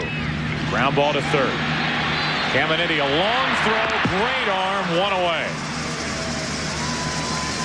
Caminiti relishes the times he gets a chance to show off the arm, and that was one of them. He backed up a step or 2 on this high bouncer down the third base line, plays the backhand. Oh, what a great feeling that must be for an infielder to know that you can back up 2 or 3 steps almost into foul territory and still have enough arm to throw out a guy that runs pretty well. 3 Gold Glove awards for Caminiti, and usually once or twice a year we'll come up with some crazy play at third. One where he threw while seated a couple of years ago down in Florida against the Marlins while playing for San Diego was an incredible play. There's strike 1 to Graffinino. Yeah, his prowess going to his left, as a matter of fact, is how he hurt that shoulder. Left shoulder is a real problem for Ken. MVP a couple of years ago, and did he ever earn it? 1 ball, 1 strike.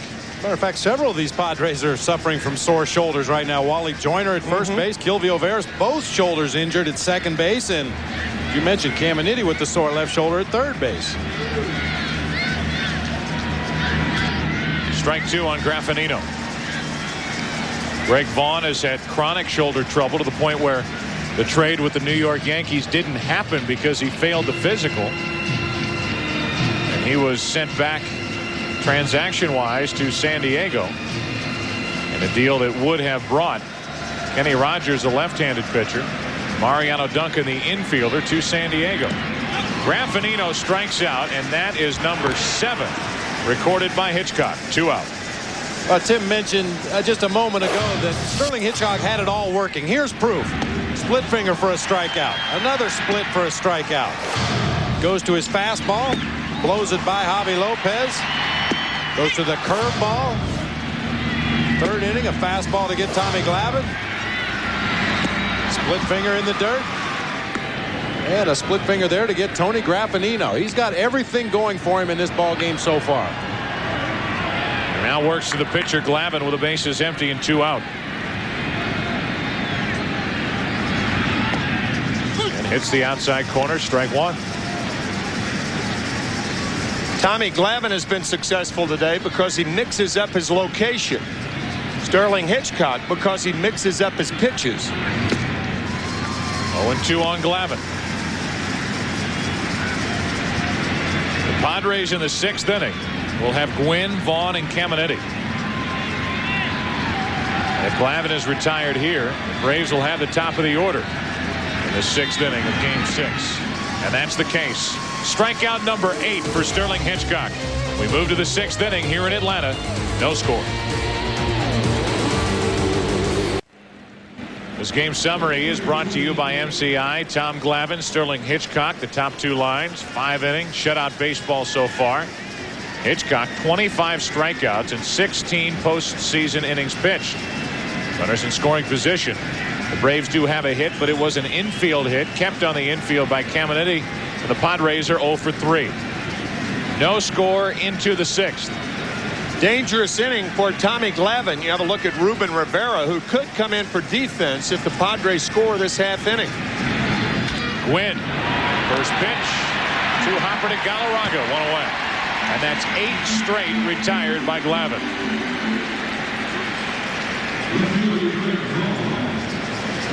There's a big difference in Tom Glavine's game. Many times early in the game, he struggles with his release point. He falls behind a lot of hitters, works a lot of deep counts. But as the game progresses and he finds that release point, he throws balls intentionally working deep counts, as you mentioned earlier, to set up that changeup on the outside corner, to set up that sinker on the outside corner. Early, I think he was missing unintentionally. Lately, I think he's been missing on purpose. Ball 1 to Vaughn. I said at the start that Vaughn would be tested in left. You would have figured that. The left-hander Hitchcock on the mound, but he has yet to see any action out in left field. It's 1 out of 2 at the plate. And now a 1-ball, 1-strike count. John Rocker starting to crank it up in case he has to pinch run.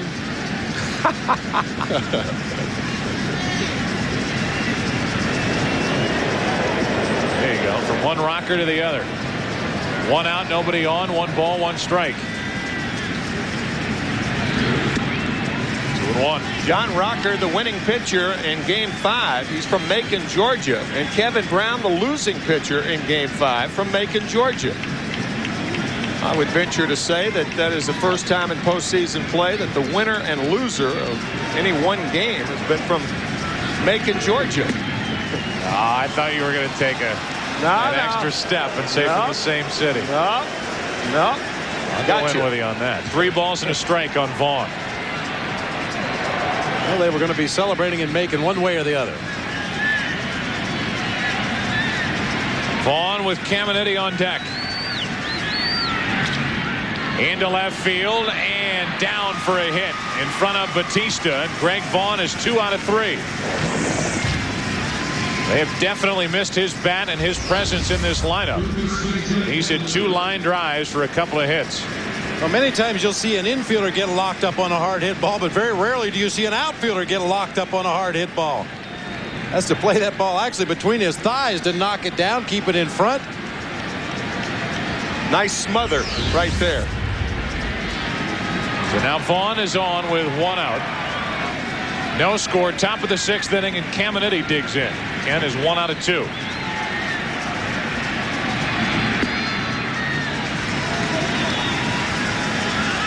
That's the pitch you were talking about, Bob. That was an intentional miss right there. If Caminetti wanted to swing at it, it was going to be a ball off the plate inside. Again, to set the pitch up away. Like that.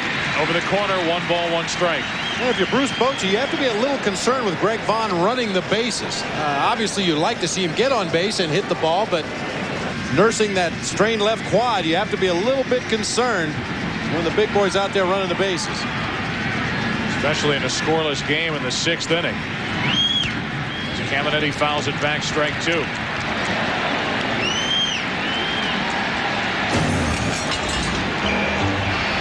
Batting right-handed Ken Caminetti, more of a high ball hitter, but at times will chase the high fastball out of the strike zone. We've seen Glavine tie him up on the inside part of the plate a couple of times with fastballs, and as you might expect, very aggressive. He's very aggressive in everything he does. That's right.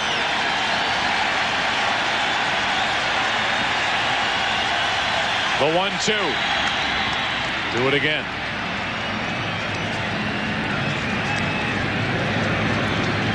Six o'clock straight up here in Atlanta on the scoreboard here at Turner Field. Joe Buck, Tim McCarver, Bob Brenly with you.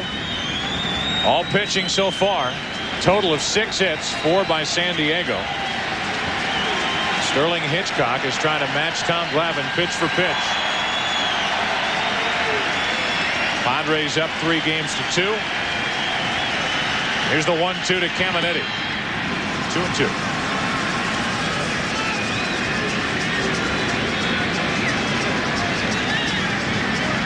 So the hit by Vaughn broke up the string of 8 in a row. Retired by Glavine, and now Caminetti tries to get a hold of one. Full count with Leyritz next. And this really hampers Bruce Bochy as far as making a decision on whether to run Greg Vaughn or not. Under all other situations, you send the guy on first. But do you send your power hitter with a bad quadricep?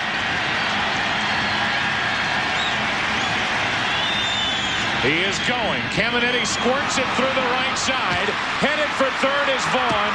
And by starting the runner, bad leg and all, it ends up first and third, one out for San Diego here in the 6th inning. The wrong guy covered. The second baseman clearing the right side. Vaughn running. Caminetti jammed, but nobody there to catch the trickler. And I think that was by design. It looked to me like Caminetti was trying to push that ball to the right side. He may have been looking outside, too, for that fastball, and Glavine came in on him, broke his bat. Great for the Padres. Get a look at that swing from Caminetti. Looking to the right side as he swung the bat, found that hole, and dribbled it into shallow right field. Yeah, I agree with you, Bob. After seeing the replay, it looked like he saw Graffinino covering, perhaps, and tried to push it through the hole. Now first and third, one out for Leyritz. And a ball outside. So I'll ask you two guys this. If they play everybody away with Glavine pitching, why was the second baseman covering? Well, perhaps the pitch wasn't in the location it was supposed to be, and maybe it's just good hitting. Yeah, and I think Caminetti, too, doesn't hit a lot of ground balls the other way. First and third, one down. 2 balls, no strikes on Leyritz. The way to prevent that from happening is to have the infielders come in first, hold their position, and then after contact is made, then they determine where to go. Or if he swings through it, then you can cover second base. Best scoring chance of the game for San Diego. And Leyritz takes a strike. He didn't agree with Steve Ripley. I fully look for Jim Leyritz to try to take a shot through that same hole on the right side. Galarraga holding Caminetti on first. Graffinino cheating close to second for the double play. And Leyritz throughout this series has gone to the opposite field. High heat got it past Leyritz. 2-2. And Glavine needs strikeout number 3 right here. Well, this is not a swing to take a shot to the right side. Jim Leyritz was trying to take a shot to the bleachers there in left field.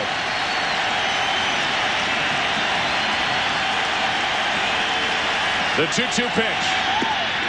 Just up and in. And a full count on Leyritz. Leo Mazzoni wanted that pitch. The reason Glavine came in on Leyritz, that's where he's more apt to get the strikeout. Inside, not outside.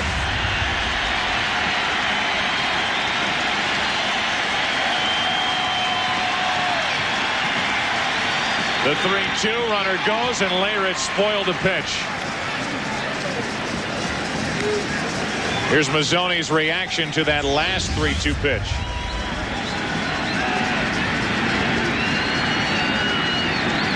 No sounds of the game there. I don't think we need any.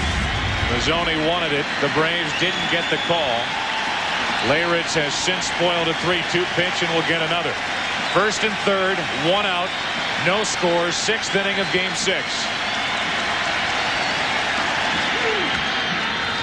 Runner was going to the plate is Vaughn. The Padres take the lead on an RBI ground out by Jim Leyritz. 1-0 San Diego here in the 6th inning.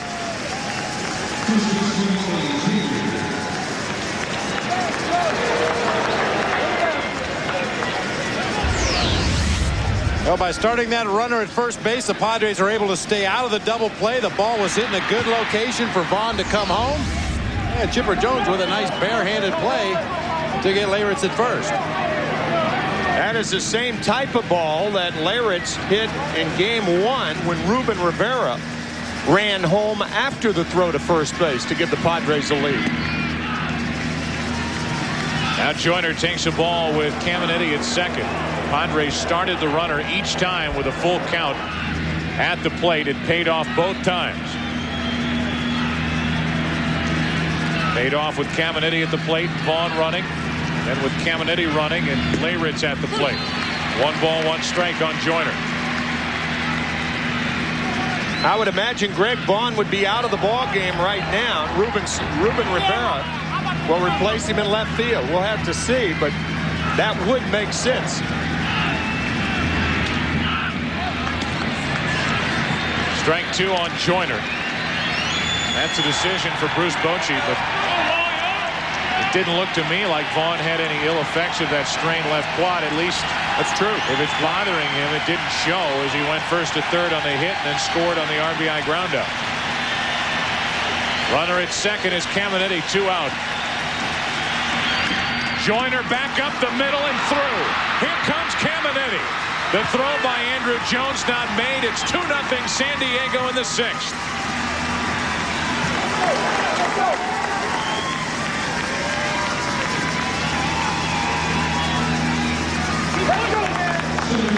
So the Padres double their lead on this swing by Joyner. Little sinker. He tried to get on the outside corner, caught too much plate. I'll tell you, as effortlessly as Andrew Jones plays center field, that's the way Wally Joyner swings the bat.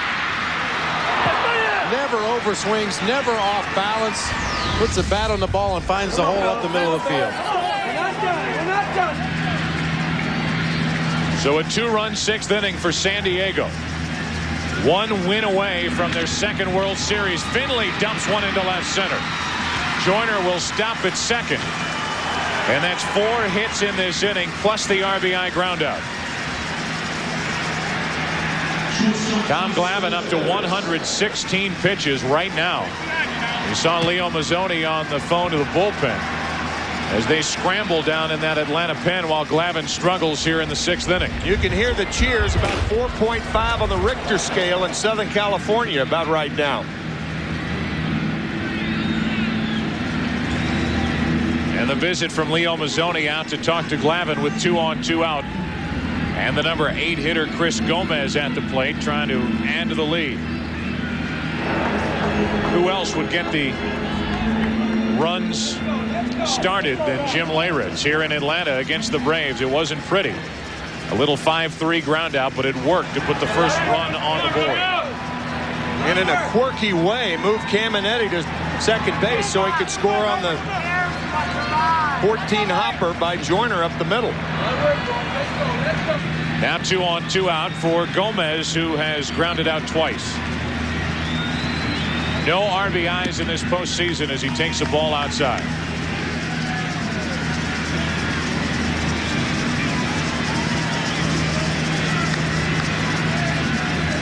Turner Field awfully quiet again as the Padres have scored 2 to take the lead. 2 on 2 out. 2-0 the count on Gomez. We talked about it in the opener, however. The Atlanta Braves have scored 11 runs in the last 3 innings. Game 4 and 5.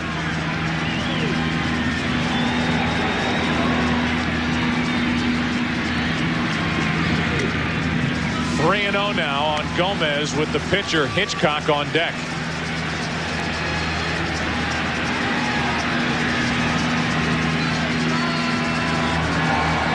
Braves bullpen is busy now. Rocker joins Martinez. The 3-0. That'll load him up with 2 outs. And Hitchcock will step to the plate with the bases loaded. 4 hits and a walk in the inning against Glavine. And the pitching star of this game, Sterling Hitchcock, who has thrown 5 shutout innings with 8 strikeouts, has a chance to add to the Padre 2-0 lead. He did have 1 hit in his last start, but it was to left field. He has no power the other way. You really have to shorten up if you're the left fielder, Danny Batista. Bases loaded, 2 down, and Hitchcock strike 1. This is not the time to have a flare drop in front of you if you're a left fielder.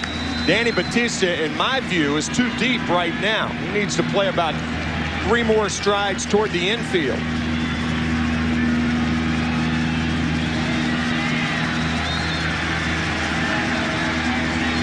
Bases loaded, 2 out, 2 runs in for San Diego. 6th inning, and Glavine trying to get out of a long inning as he hits the outside corner.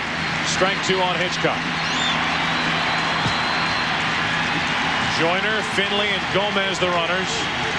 Vaughn and Caminiti have each scored in this inning.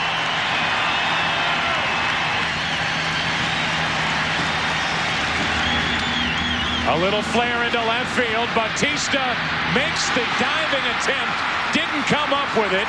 2 more runs will score. And if he was too deep before the play, he tried to recover with a dive. Didn't come up with it. And it's 4-0 San Diego.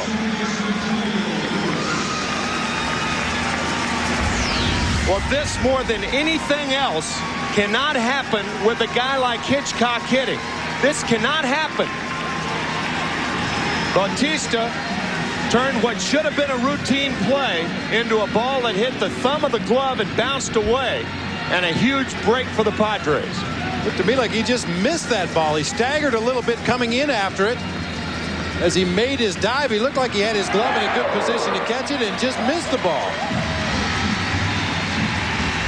Bautista got there, but on the dive could not make the connection. It's a 4-run 6th inning and the end of the day for Tom Glavine. So, you gonna buy this car today? SUV today or not? Just for you. I'm gonna talk to my boss. Against Tom Glavine, the 8th man, Hitchcock with his flare into left. Left-handed batter like Hitchcock, I mean, they kid him on the Padres team about having a bad swing. And if he connects on a ball the other way, there is no way to drive it with any power. Veras bats right-handed, and what a play by Lopez to save another run. Walker, a hard thrower. This pitch hits out in front of home plate. Lopez able to center his body, take that ball off the chest protector, and keep it in front. First and third, 2 down. The 9th man to bat in the inning is Kilvio Veras, who's 0 for 2 with a walk. That's down the right field line, slicing foul. Out of play. 1 ball, 1 strike. We already showed you the postseason for Rocker earlier when we were talking about his mad dash from first base in Game 5. This postseason, he has been just about perfect. He scored more runs than he's allowed. Kilvio Veras grabbing that left shoulder we mentioned, due for off-season surgery on that left shoulder, and apparently injured it somewhat on that swing as he came out of the batter's box. First and third, 2 down, 1 ball, 1 strike on Veras. A line drive, base hit into right center. Gomez will score, and it's 5-0 San Diego in the 5th. Make it to the 6th inning. A base hit by Veras makes it a 5-run frame. 6th inning, and it's 5-0 Padres. We're not done, fellas. We're not. Aftershocks from cheering in San Diego. Veras going with the pitch to right center.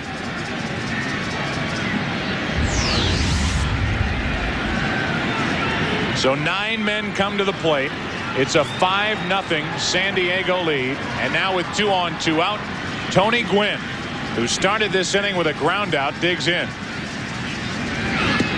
Rocker drills the inside corner, strike 1.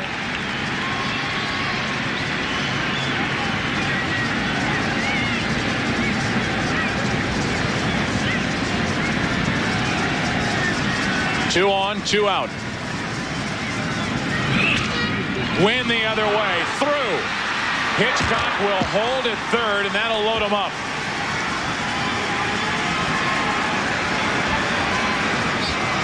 So the Padres have batted around, and now Gwynn gets the base hit in his second at bat here in the 6th inning. Tony Gwynn using that 5.5 hole, the area between the third baseman and the shortstop. That's where this man has made his living for 17 years, right there. And now with Greg Vaughn coming up, out of the dugout is Bobby Cox. And we may never know the answer. The question you posed earlier, Tim, if Bruce Bochy would have Greg Vaughn for defensive reasons after the Padres came up with 1 run. Now Vaughn bats for the 2nd time this inning. He started this mess for Atlanta with a base hit. 5 runs later, it's 5-0 San Diego here in the 6th inning. Welcome back to Atlanta. Game 7 tomorrow night, if necessary. The Padres and the Braves beginning at 8 o'clock Eastern, 5 Pacific. And then on Saturday here on Fox, Game 1, Saturday night, the 1998 World Series. The New York Yankees are waiting. Who will they face? The Padres with the upper hand now, leading 3-2 and leading in this Game 6 5-0 in the 6th inning. Will hit the air Saturday night, 7:30 Eastern, 4:30 Pacific. The World Series only on Fox.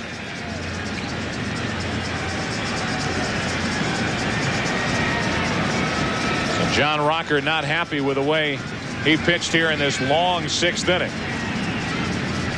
The error by Danny Bautista really hurt. It's the 7th error of this series for the Atlanta Braves, and now Dennis Martinez is the 3rd pitcher of the inning for Atlanta here in the 6th. Bases loaded, 2 out, and Vaughn, a comebacker. Martinez stabs it, throws on to end the inning. So that'll do it for San Diego, but a big 5-run 6th inning to take the lead here in Game 6. Breeze on Fox is brought to you by Claritin.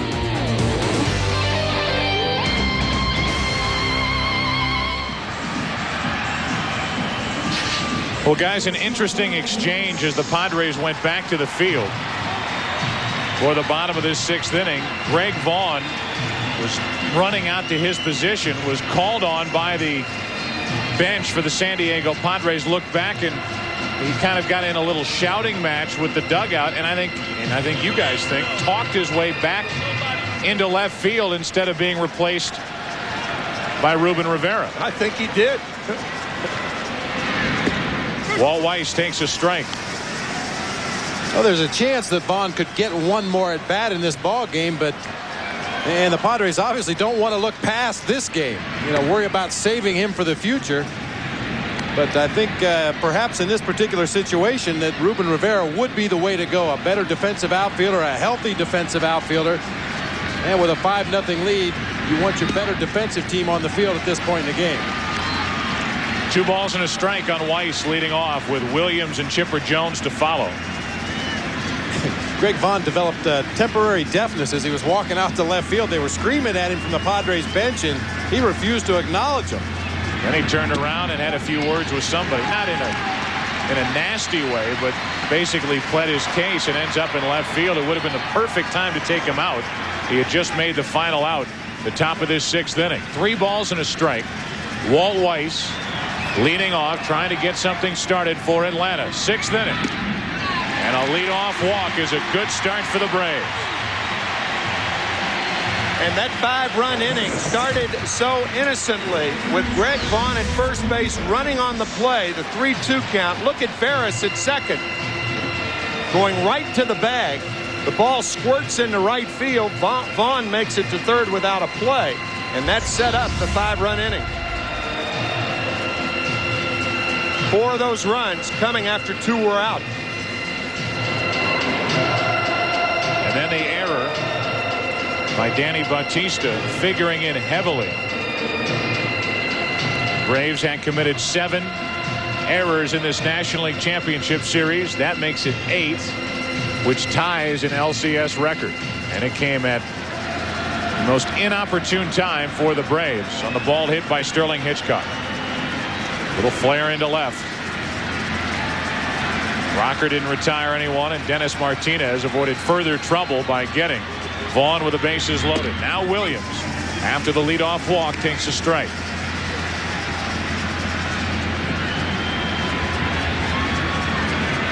Gerald Williams with a single, a stolen base. That came leading off in the 4th inning. Nasty pitch there to make it 0-2 on Williams.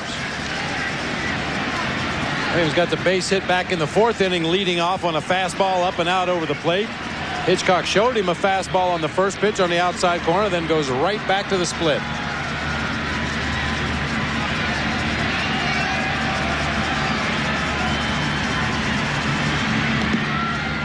Nicely blocked by Leyritz, who predominantly worked behind the plate after he was picked up by San Diego, catching Sterling Hitchcock. And these two used to hook up in their days with the New York Yankees.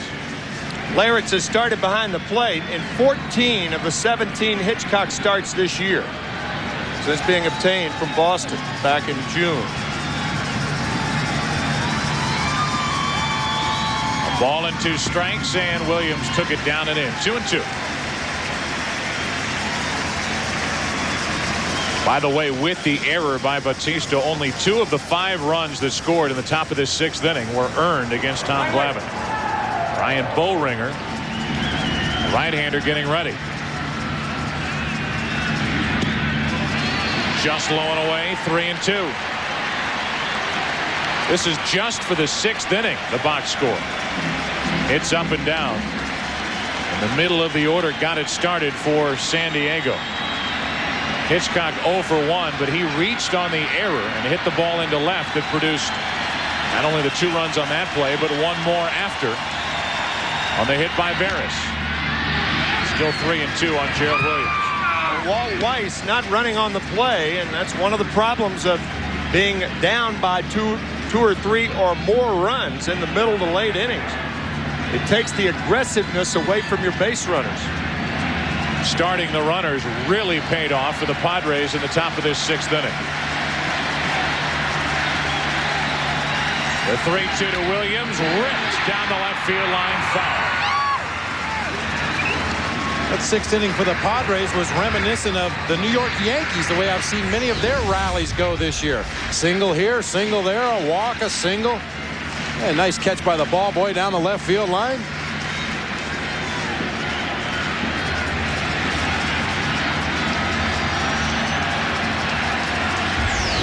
So the count still 3-2 on Gerald Williams. 1 on with nobody out.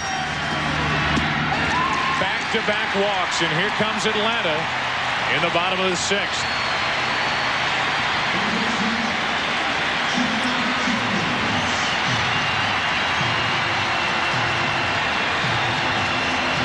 And that's going to be all for Sterling Hitchcock, with Chipper Jones, Andres Galarraga, and Javi Lopez coming up. Back-to-back walks to start the inning, and with the heart of the Atlanta order coming up. Hitchcock did all he could through 5, leaves here in the 6th inning with his Padres up 5-0 in Game 6. Hitchcock is finished, and now Brian Boehringer takes over in the bottom of the 6th inning. 5-0 San Diego. 2 on, nobody out, and strike 1 to Chipper Jones.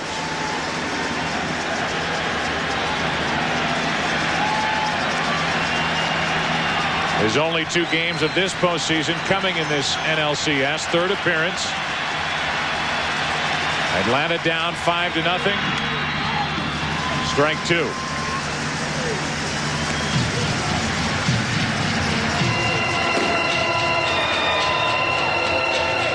Seen as the right-hander, Denny Nagel the left-hander, getting ready for Atlanta in their bullpen.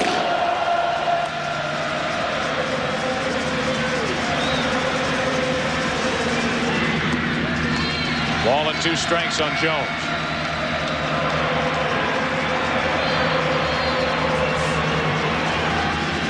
Bruce Bochy wanted to get Hitchcock out of there in a hurry after the 2 walks, bringing in the right-hander, which allows Chipper Jones to bat left-handed.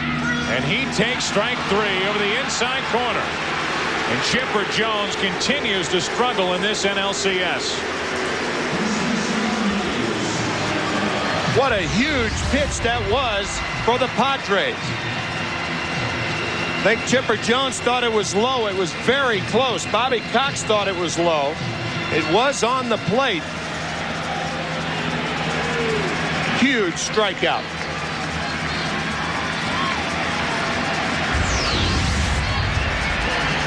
So now 2 on with 1 out for Galarraga. That, interestingly, is Chipper Jones's long ball. That ball down and in that he just took. Galarraga into center field. Finley back to get it. 2 out, and the runners will hold at 1st and 2nd. So Brian Boehringer has come on with 2 on, nobody out. Struck out Chipper Jones. Gets Galarraga with 1 pitch. And now we'll work to Javi Lopez. Of course, Bowringer isn't out of it yet, but we have had so many unlikely heroes in this series. But Ozzie Guillen, Tony Graffinino with the double in Game 5. John Rocker, Michael Tucker, John Vanderwall with San Diego. Here's Lopez. 2 on, 2 out, 6th inning. And a strike over the outside corner from Bowringer. Bowringer was with the New York Yankees when they played Atlanta back in the 1996 World Series.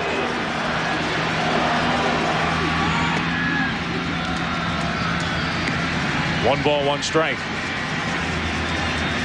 Bowringer appeared twice in that World Series. 5 runs in 5 innings.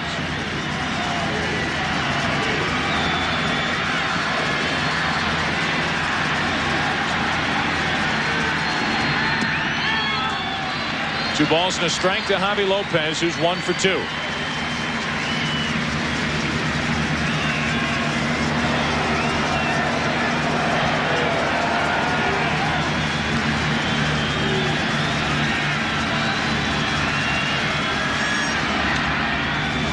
Now 2-2. Things are the bleakest. The Braves call on Javi Lopez. 2 big home runs in this postseason. One against the Cubs, and then the opposite field home run to tie it in Game 4 against Joey Hamilton. Lopez pops it up. Caminiti waits for it. The Braves put 2 on, fail to score. And we move to the 7th inning. Back to Atlanta after a break from your local Fox station. You're watching. The San Diego Padres carry a 5-0 lead as we move to the 7th inning. Have faith, Padres. Go Padres, keep the faith. Right now they are 3 innings away from moving on to the World Series. The only time in franchise history other than 1984 as Caminiti leads it off. It'll be Caminiti, Leyrich, and Joyner. You know, you go into any postseason series with the Atlanta Braves and you talk about the pitching. But if the Braves fail to advance to the World Series, people around here are going to be talking about the Atlanta Braves hitting. Or lack thereof, as Caminiti hits one back to Martinez. High throw, but out. Here at home, the Atlanta Braves, over their last 36 innings, have scored a total of 4 runs. And in this NLCS, you look at the middle of their lineup. Chipper Jones, Andres Galarraga, Javi Lopez, the 3, 4, and 5 hitters in today's game for Bobby Cox. Chipper Jones has 1 RBI this entire series. Galarraga has 4, which all came on that grand slam swing. And Lopez has 1. Doesn't matter how good your pitching is, if the middle of your order is doing nothing, you're not going to win. And the Braves are proving that to this point as Leyrich takes a strike. And I find it ironic that the 2 victories the Braves pitching staff has in this series came from a 34-year-old grandfather and a 24-year-old rookie. None of the vaunted starting rotation has figured in either one of the victories. Martinez is one of those 2. Yeah. He's a grandpa. He's the grandpa. Well, it's not John Rocker. 1 ball, 1 strike. Leyrich, 1 out, nobody on. Strike 2. Well, we're 0 for 1 in defensive replacements. Greg Vaughn was not taken out, but normally Bruce Bochy will take out Jim Leyrich when Hitchcock comes out of the game. So we could see a new catcher in the bottom of the 7th inning. A ball and 2 strikes. Leyrich took outside. 2-2. I don't know if I'm ready to say that we're 0 for 1. I think just the pleading on the part of Greg Vaughn kept him in the lineup. 2 balls, 2 strikes, 1 out, nobody on, and Leyrich stays alive.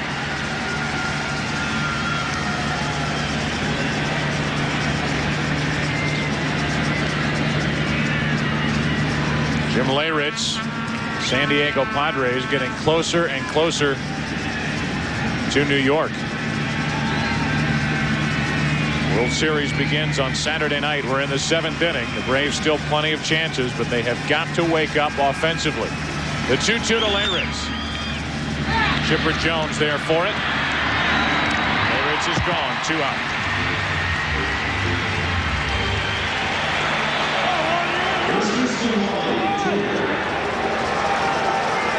One other side note, which is a side note right now, but if the Padres do advance to the World Series, a shot there briefly of Kevin Brown, they will have arrested Kevin Brown ready for game 1 in what would seem to be a matchup with David Wells on Saturday night.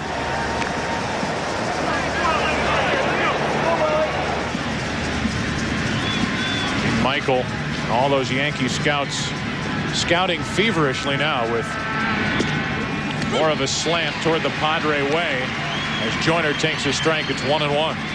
Yeah, but the Yankees have no control over this series, obviously. But they were hoping and wishing and praying that it went at least 7 games. So Kevin Brown would be used up. Greg Maddux would be used up. And both teams would be tired in the process. 2 balls and a strike. That's catcher Cam at rest again. See Dave Stewart, the pitching coach for the Padres, on the phone in the background there. Joyner 2-2. And I understand that I'm 0 for 2 in defensive replacements too, because I think Leyritz is coming back out there. He's got his equipment on. But Bruce did tell us before game 1 that normally when he takes Hitchcock out of the game, he takes Leyritz out also. 2 out, nobody on. 2 balls, 2 strikes on Wally Joyner.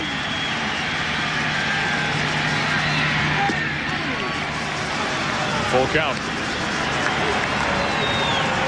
Again for Glavine, the starter. 5 2/3 innings. 2 earned runs, 5 total, 7 hits. The 3-2. Joyner pops it into left center. Andrew Jones back to get it. Dennis Martinez has faced 4, retired 4. It's time to stretch. For the Braves, it's time to get to work. Bottom of the 7th inning, 5-0 San Diego.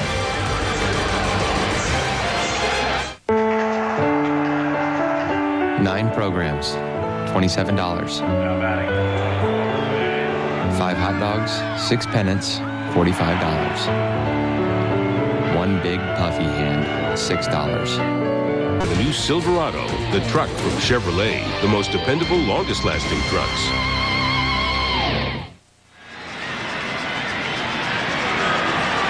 Seventh inning stretch is over. Now the bottom of the 7th inning and the bottom part of the order for the Atlanta Braves. Strike 1 from Boehringer. What a job Brian Boehringer did last inning. Came in, 2 on, nobody out, and went right through Chipper Jones, Andres Galarraga, and Javi Lopez to keep it a 5-0 score. It remains 5-0. Sterling Hitchcock just watching now as Andrew Jones is in the hole 0-2. Talked about it in the opening, what the Braves have done over the last 2 games from the 7th inning on. 11 runs, 6 in game 4, 5 in game 5. Jones pops it up behind home plate for Leyritz, still in the game. 1 out. 4 retired in succession by Boehringer. To show you how odd that was, the Braves winning the game because of their hitting in the late innings. The San Diego Padres were 75-7 this year when they had the lead after the 6th inning. And yet the Braves have come back, but they got a bigger hill to climb this evening. And a big reception for Michael Tucker, who digs in as the pinch hitter for Danny Batista.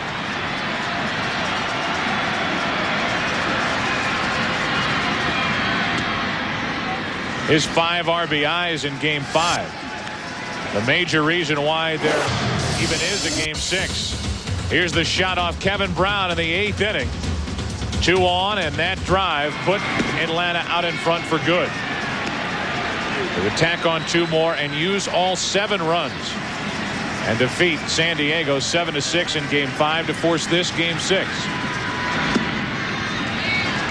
3 balls, no strikes. Michael Tucker. Not impossible for the Braves. You look at what they've done this season. 3-1 from Bowringer.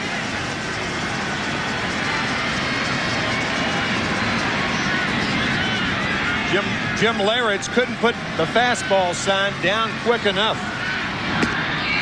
And Bowringer misses with it for a 1-out walk.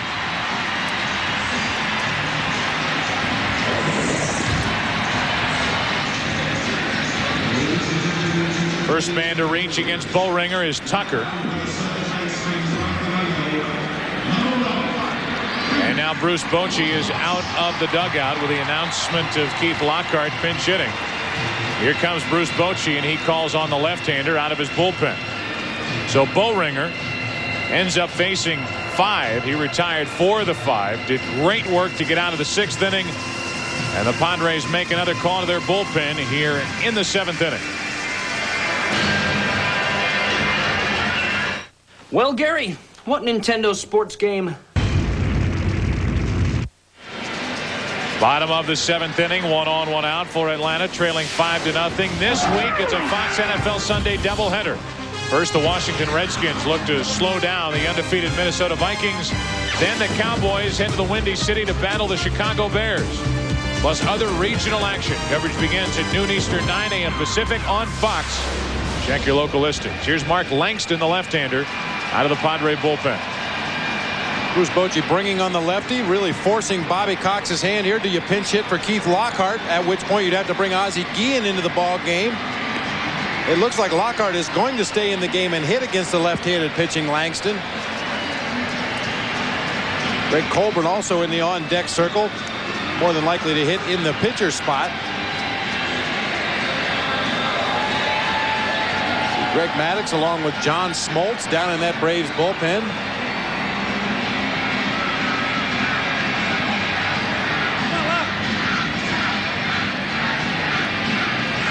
The Atlanta Braves have just about everybody who can lift their arm out of that bullpen right now, including the scheduled starter for tomorrow night's game, Maddux.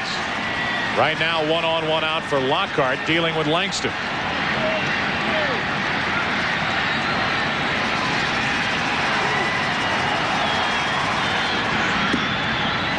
Ball 1 to Lockhart. Mentioned it the other night, Langston, a 15-year Major League veteran. Made his first appearance ever in the postseason back in Game 4. Worked in Game 5, and here he is in Game 6, and he misses 2-0. This has got to be driving Bruce Bochy and Dave Stewart wacko. 3 walks with the 5-run lead, and now Langston comes in, and he's 2-0 against the left-handed batter, Lockhart. With Colburn on deck. A strike. It's 2-1.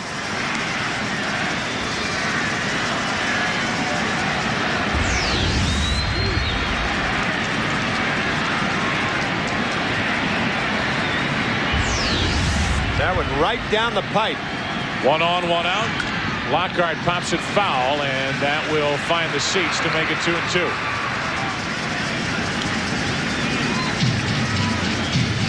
Some walks are acceptable. Man on second base, big strong hitter at the plate, you pitch around him, that walk's acceptable. 5-0 lead, you walk a guy, that's unacceptable. Always. Joey Hamilton, one of the starters in the bullpen for San Diego, along with Randy Myers. 1 on, 1 out, the 2-2 pitch. Lockhart strikes out. Langston gets the lefty. And now with Tucker at first, the batter will be Colburn. After falling behind 2-0, was able to come back and even the count. Throws a nasty slider that swept all the way from the inside part of the plate, just off of the outside corner. Lockhart with a defensive swing can't even get a piece of it. 3 consecutive pinch hitters for Bobby Cox, and now Bruce Bochy is going to make another switch. I think that's a big reason that he didn't take Leyritz out of the game, because he can make a double switch and take Leyritz out right now with the pitcher spot coming up third in the top of the 8th inning. That's you. That's on you. So Leyritz exits. Langston will exit. He came on to face one, retire one as he struck out Lockhart. And with Colburn the announced hitter, we saw Hamilton was throwing earlier. Carlos Hernandez will take over behind the plate. Another pitching change for San Diego here in the 7th inning.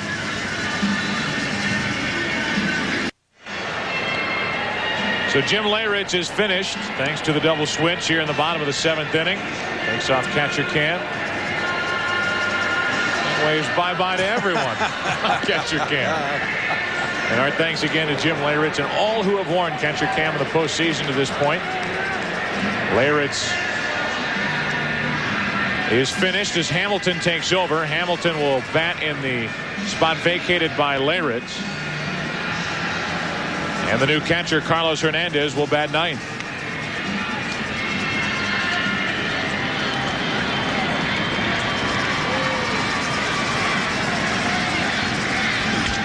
Greg Colburn brings his bat, flies into left center field. Vaughn is on to make the catch, and that's the first test for Greg Vaughn in left field. So Joey Hamilton out of the bullpen to close out the 7th, 5-0 Padres. Number of changes for the Braves. Gerald Williams switches to left field, staying in the game after pinch hitting. And in right field is Michael Tucker. Keith Lockhart takes over at second base as Denny Nagel throws his first pitch and fouls. Sees Finley foul it back. There's Lockhart taking over at second base. Unsuccessful as a pinch hitter. And Finley backed up on the count 0-1 as Denny Nagel, the starter in game 4, brings it to the plate. Broken bat, ground ball to Lockhart. Fresh into the game, 1-1. That top of the 6th inning like a blur for the Padres and a nightmare for the Braves. And here it is.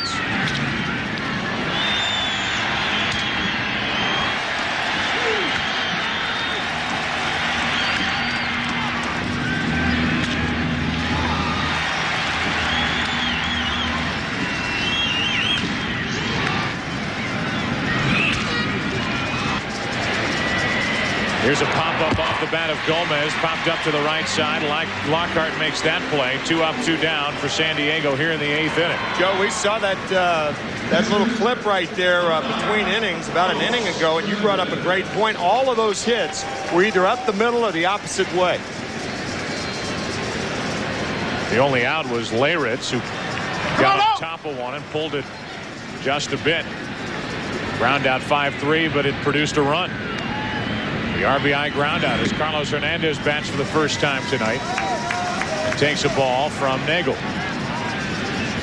So each starter from game 4 involved in the game now. Hamilton closed out the bottom of the 7th. Nagel trying to work through a perfect 8th.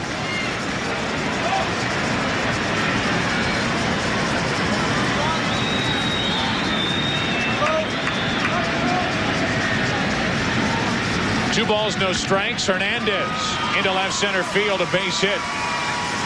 Carlos Hernandez reaches first with 2 out here in the 8th inning. Top half of this inning continues with Veras walking to the plate. Talked about Carlos Hernandez in San Diego, how he's eliminated the stride from his approach at the plate. He's going to shift his weight from back to front, uses a lot of arms, a lot of upper body, and strokes one into left center field. And now Kilvio Veras. Veras drove in the final run of that long 6th inning. 5-run 6th inning, and that's the Padre lead, 5-0 here in the 8th. A strike from Nagel.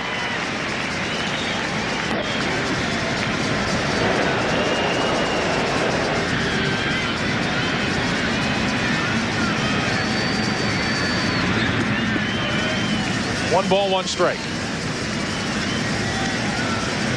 You never know what's going to happen, but Braves with the top of the order coming up in the 8th inning. Figure this will probably be their best chance. They're next at bat, running through the top of the order.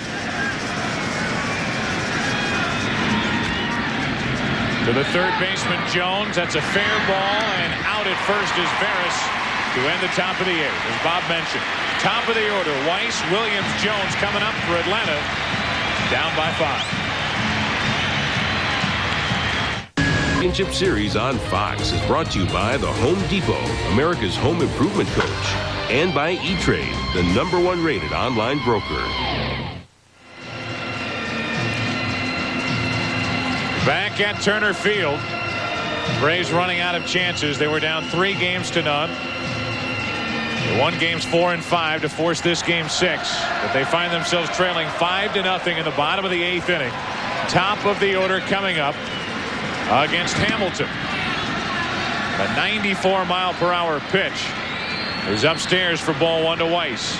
He's 0 for 2 with a walk. 2-0.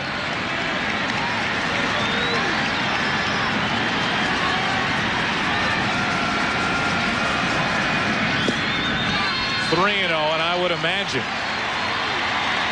that Bruce Bochy will not go very far with Joey Hamilton. He's got Myers warming up now, and he's got Hoffman waiting, and Bruce Bochy telling us before the game he would not hesitate to use Trevor Hoffman in the 8th inning. Weiss will take again here. And that missed for a leadoff walk. So the Braves get what they need, a leadoff walk, and now have Williams, Jones, Galarraga. The Braves hope many more here in the 8th inning. That is the 4th walk with a 5-0 lead, and Bruce Bochy more than anybody knows you cannot continue to tempt fate.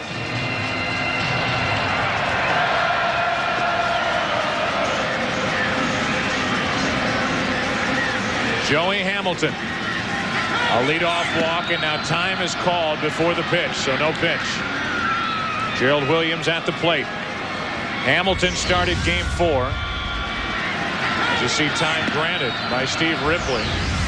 Williams calling for it. A strike from Hamilton, who started game number 4 back in San Diego, worked into the 7th inning. Allowed 4 runs on 7 hits. And that game-tying home run to Javier Lopez. 1-1. And if you're thinking, why wouldn't Bobby Cox go to Ryan Klesko here? You're still trailing by 5 runs. Good pinch in under the hands by Hamilton. A ball and 2 strikes on Gerald Williams. If you would consider any pinch hitter right now, it'd be a guy like Ozzie Guillen, a guy who could get on base to lead up to the power hitters and save Klesko for when you need the long ball. 2-2. And also Bruce Bochy has Randy Myers warmed up and ready to go, a left-hander in the bullpen in the event Bobby Cox does go to one of his left-handed pinch hitters.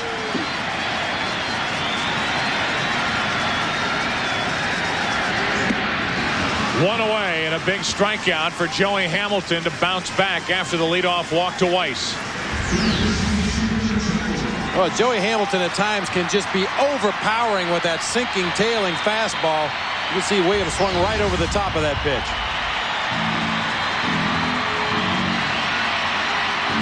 Now it's Bullringer watching from the dugout bench. One of the 4 pitchers used tonight by San Diego. Starter was Hitchcock, then Bullringer, then Langston, now Hamilton, who gets a visit from Dave Stewart. Even though it's the middle of the order, I would imagine that Dave Stewart reminding Hamilton, don't try to be too cute here. Throw strikes.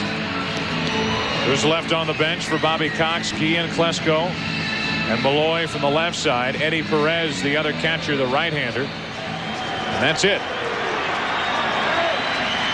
And there is Trevor Hoffman. 1 on, 1 out. Strike 1 on Chipper Jones. 0 for 3 tonight. 5 out of 23 in this series with 1 RBI.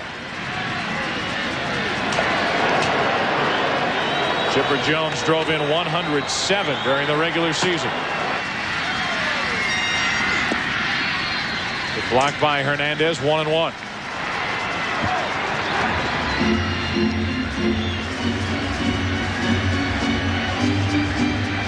Hard to believe, but Chipper Jones has not homered since the middle of September. It is now October 14th.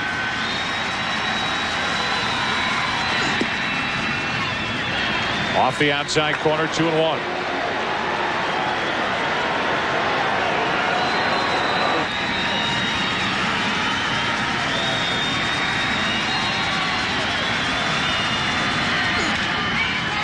Down the left side, slicing foul. 2 balls, 2 strikes on Chipper Jones.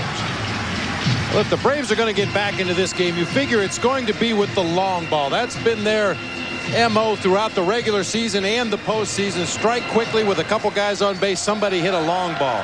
Hamilton doing a nice job of keeping the ball away from Chipper Jones, forcing him to hit it to the opposite field. Still 2-2. Jones does have power the other way. However, that sinker not only sinks, but it's very heavy. And it's tough to lift a pitch like that.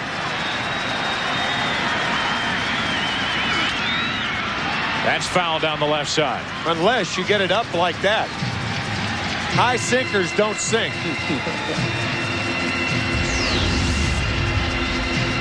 See Hernandez on that outside corner, has to reach up above his mask to try to catch that ball, and Jones fouls it down a third baseline. Now Weiss is running, and another foul ball.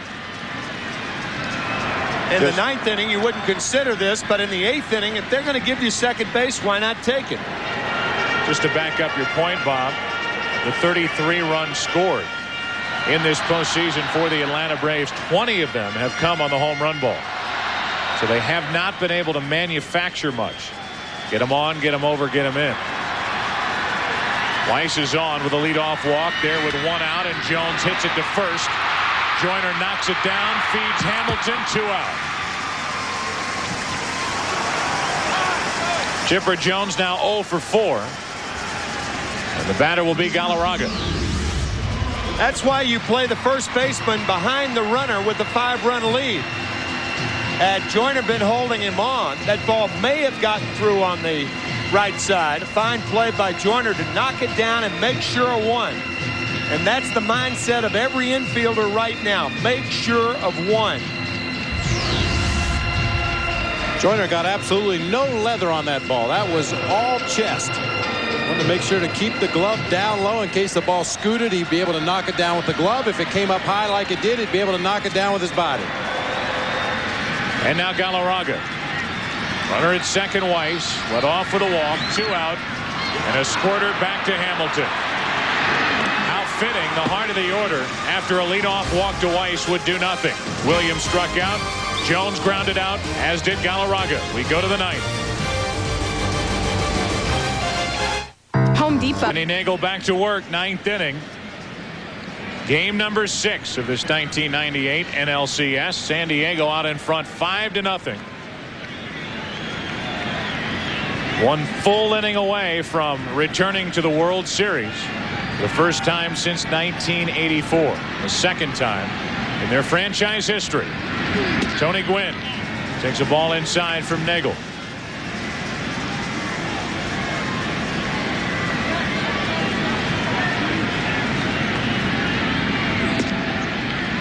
Gwynn takes it high, 2-0. It's been a long wait for Tony Gwynn, who was in his second full season back in 1984.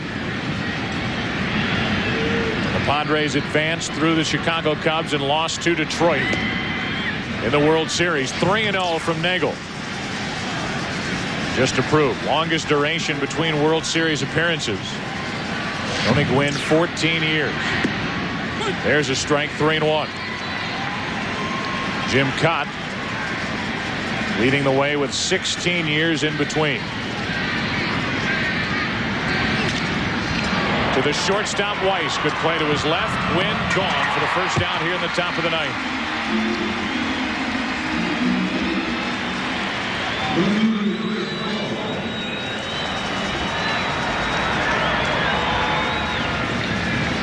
Tony Gwynn will end this game 6 with a couple of hits, 2 out of 5.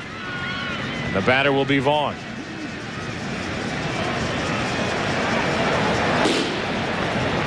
be seen as getting ready just in case the Padres put something together here.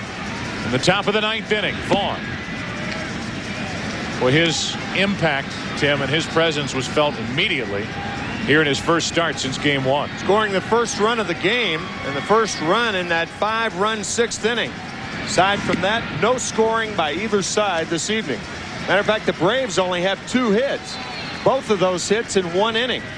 Aside from that, they have just been shut down by the Padres staff. Combination of Hitchcock, Boehringer, Langston, Hamilton, and you would think eventually Hoffman. 2-1. At least Hoffman will get his shot. Padres gave up a leadoff walk to Weiss in the bottom of the 8th inning, but Williams, Jones, and Galarraga went in order. Kevin Towers, the general manager, the San Diego Padres, on a cool night in Atlanta, sweating through a 9th inning. 2 balls, 2 strikes on Vaughn. And then there's John Schuerholz, who, along with Stan Kasten, year after year after year, are the envy of other major league franchises. What a job those two have done here in Atlanta. The architects of this Atlanta Braves success in the 90s. 3 balls, 2 strikes on Vaughn. And the only 3 years that the Braves have not gone to the World Series were the years in which they won over 100. 93, they lost to the Phillies. 97, that was last year, they lost to Florida. And this year, if they lose here tonight, won 106 games during the regular season. Vaughn draws a 1-out walk. And Caminiti will walk in. We all gathered getting ready for this National League Championship Series involving Atlanta, wondering amongst ourselves if the Braves needed to win another World Championship, which they won back in 1995 with mainly this group. Some additions, some subtractions along the way, most notably McGriff, David Justice, but some big additions since then as well. Wondering if they needed to win another World Championship to validate themselves as a dynasty here in the 90s.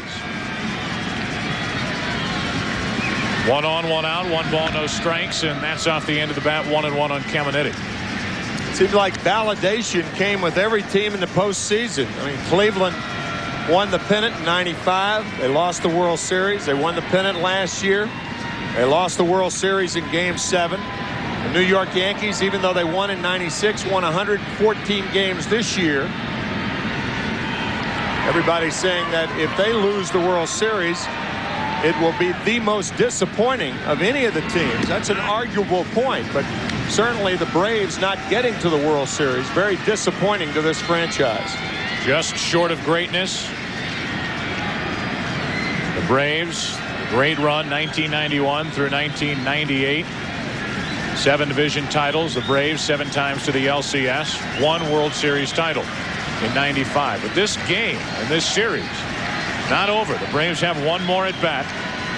With Lopez, Jones, and Tucker, the scheduled hitters in the bottom of the inning. 2-2 on Caminiti.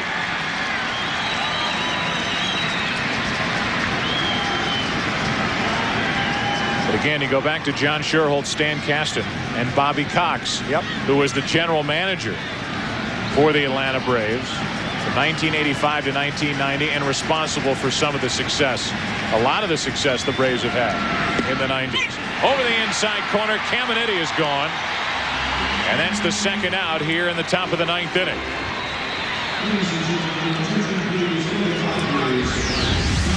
A wicked fastball from Denny Nagel. After all of those change-ups and assortment of breaking balls, he busts Caminiti in on the hands. Fine pitch by Denny Nagel. And now Ruben Rivera, who will bat for Hamilton. And that should just about seal it. We ought to see Trevor Hoffman in the bottom of this 9th inning.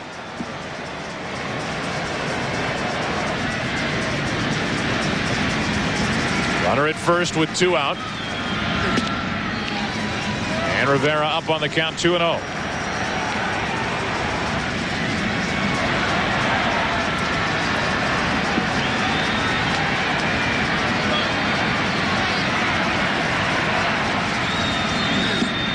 2 balls and a strike.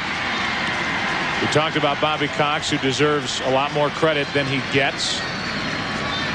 Not only being the general manager here and helping to set all this up, 1985 to 1990, but for being the manager of this team and doing such a wonderful job on the field as Rivera takes outside. But while we say that, I'm going to look into the other dugout at Bruce Bochy and the job he has done. The 43-year-old manager in just his 4th year has won 2 division titles and may take the Padres back to the World Series. The 2-2 pitch. We go to the bottom of the 9th inning. Last chance for the Atlanta Braves, down 3 games to 2. And here in Game 6, trailing 5-0.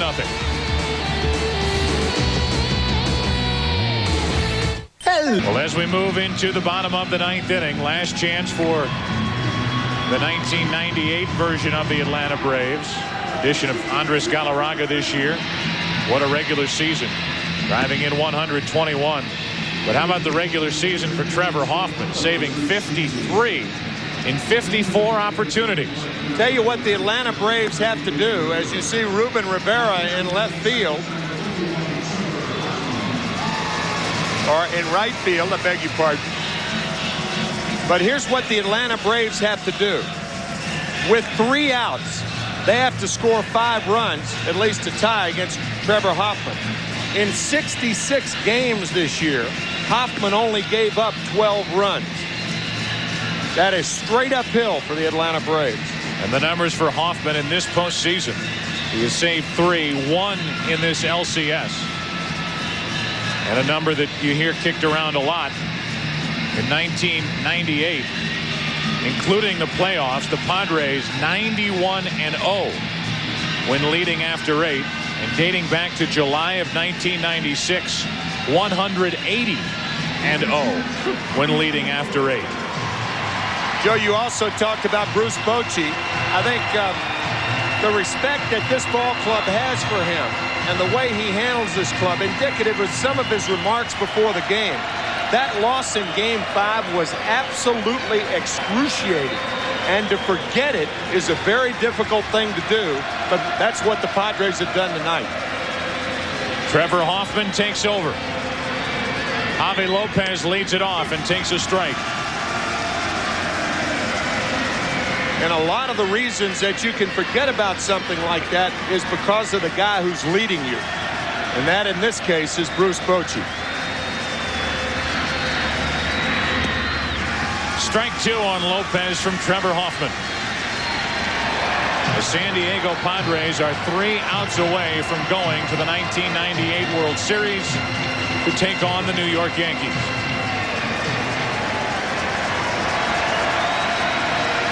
The 0-2 to Lopez. Ball and 2 strikes.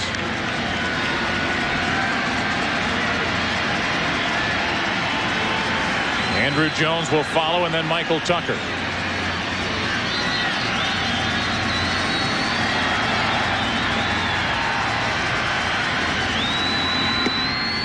One away, and the Padres are 2 outs away. Bob and I have talked about the rocking chair with guys who work inside and outside. Well, it's a kind of a rocking chair that Hoffman keeps hitters in, too, with that great, I mean, a devastating changeup with the high leg kick and the same arm motion that he has for his fastball. That high leg kick, part of the reason that he is so effective. Now Andrew Jones, strike 1.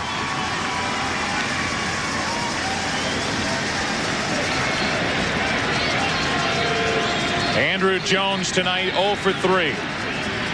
6 out of 21 in this series against San Diego. To the shortstop, Gomez. Across the infield, the Padres are 1 out away from the 1998 World Series. A look at Sterling Hitchcock and what a job he did tonight in 5 innings. No runs, 2 hits, struck out 8. And also hit a very important fly ball into shallow left, which led to an error by Danny Batista and eventually 3 extra runs.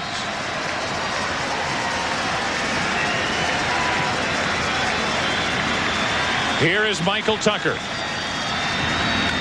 A magical game in Game 5. Right now, the last hope for the Braves to extend this 9th inning.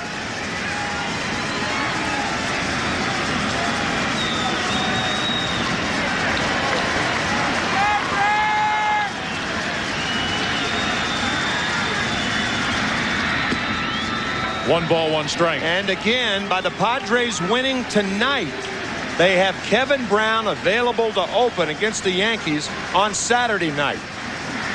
That is a huge, huge thing. Michael Tucker with 2 out, nobody on. The fly ball into shallow left center. Long run for Finley. The Padres are going to the 1998 World Series.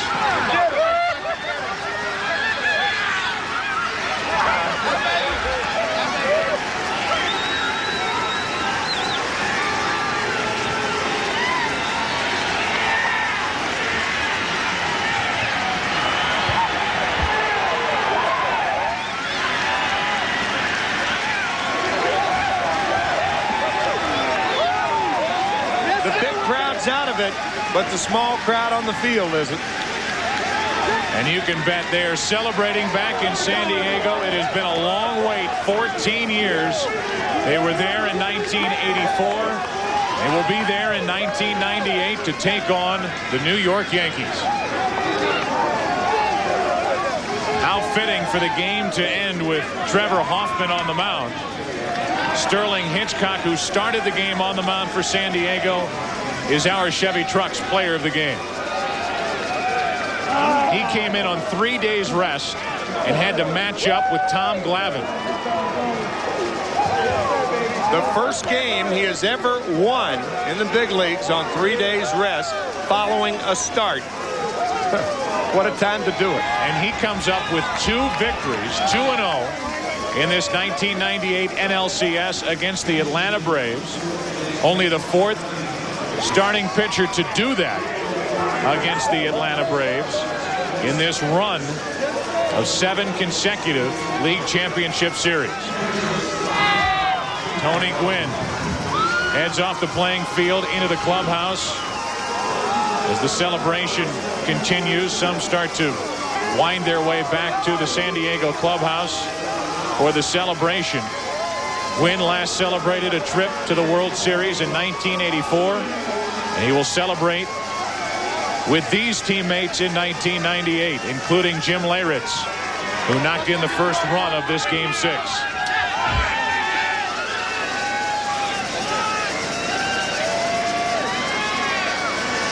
What compelling stories as the Padres head north and not west. The San Diego Padres came in underdogs against the Houston Astros, took care of them in 4 games. They came in to take on the Atlanta Braves underdogs. They take care of the Atlanta Braves in 6 games. And right now we take you to Steve Lyons, who's standing by with Tony Gwynn. Steve?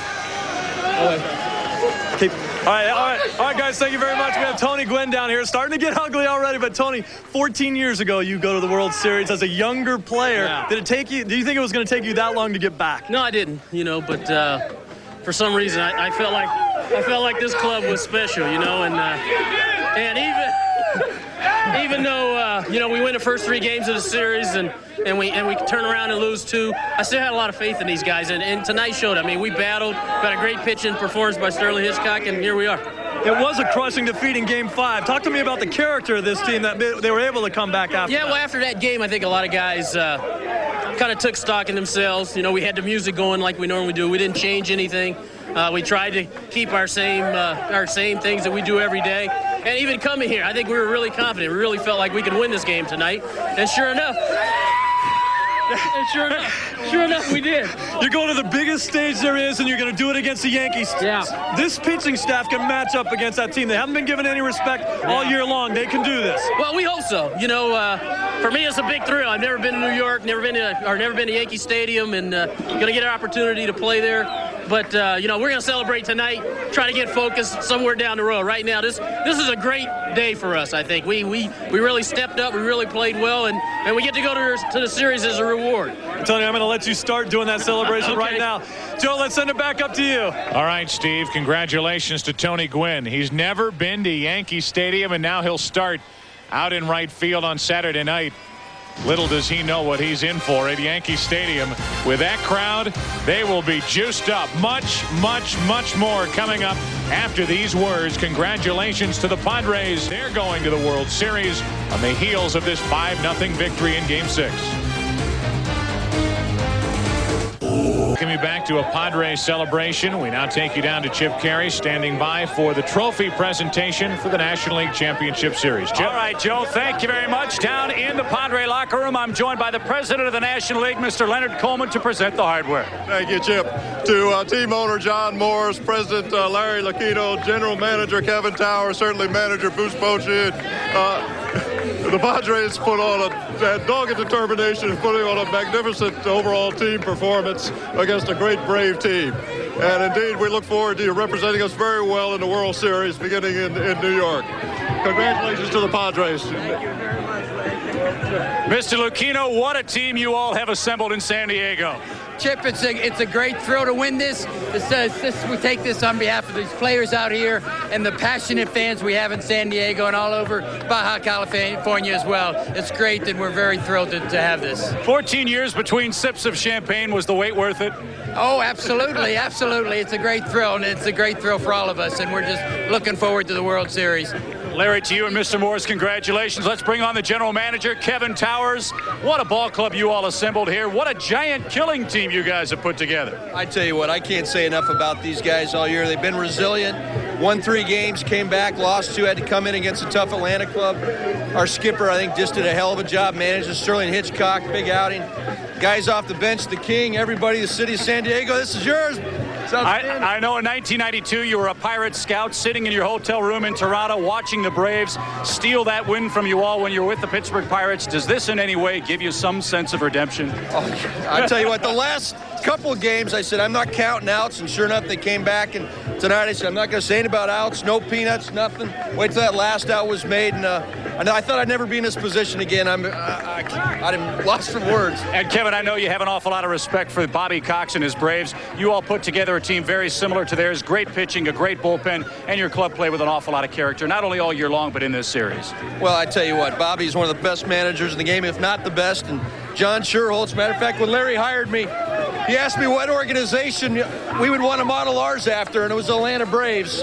You know, and this is a stepping stone, hopefully, to many, many more championships. Well, Kevin, again, congratulations on the team you put together, and good luck in the World Series. You, Chip. All right, Kevin Towers, let's talk to the manager, the skipper of the San Diego Padres, Bruce Bochy, the man with the Midas touch in this series. Everything you touch turned to gold, and you're the National League champions. Congratulations. Well, I'm not sure about that. For a couple of games, it seemed like all the moves I made weren't working at all. But I can't say enough about the heart and determination this club played with. I mean, to go against 2 great ball clubs like Houston and Atlanta, it doesn't get any better than this. Everybody kept calling you all underdogs, not only in your series against Houston, but in this series with the Braves. If you all aren't careful, you're going to shed that underdog label for good, because now you got to take on the Yankees. Well, I tell you, I never knew I'd like New York as much. I'm looking forward to it. And, you know, we should have been underdog. We stumbled there in September. The 2 clubs we played had better records, but the heart that these guys played with was just unbelievable. Well, Bruce, I know there's one more mile for you guys to go. That's, of course, against the Yankees in the World Series. Why don't you go enjoy the celebration? All right, thanks, Chip. Thanks. All right, Bruce Bochy, the skipper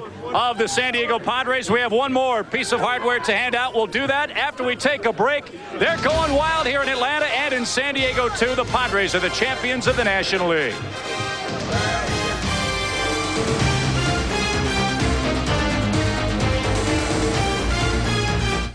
The San Diego Padres are the champions of the National League. They advance to the World Series to take on the New York Yankees. Hi again, Chip Carey from the Padres locker room. One more piece of hardware to hand out. Again, the president of the National League, Mr. Leonard Coleman. Oh, thank you, Chip. Sterling Hitchcock, you really pitched your heart out in 2 gutty performances. You're most deserving winner of the National League Championship Series Most Valuable Player Award. Thank you so much. Good. Congratulations.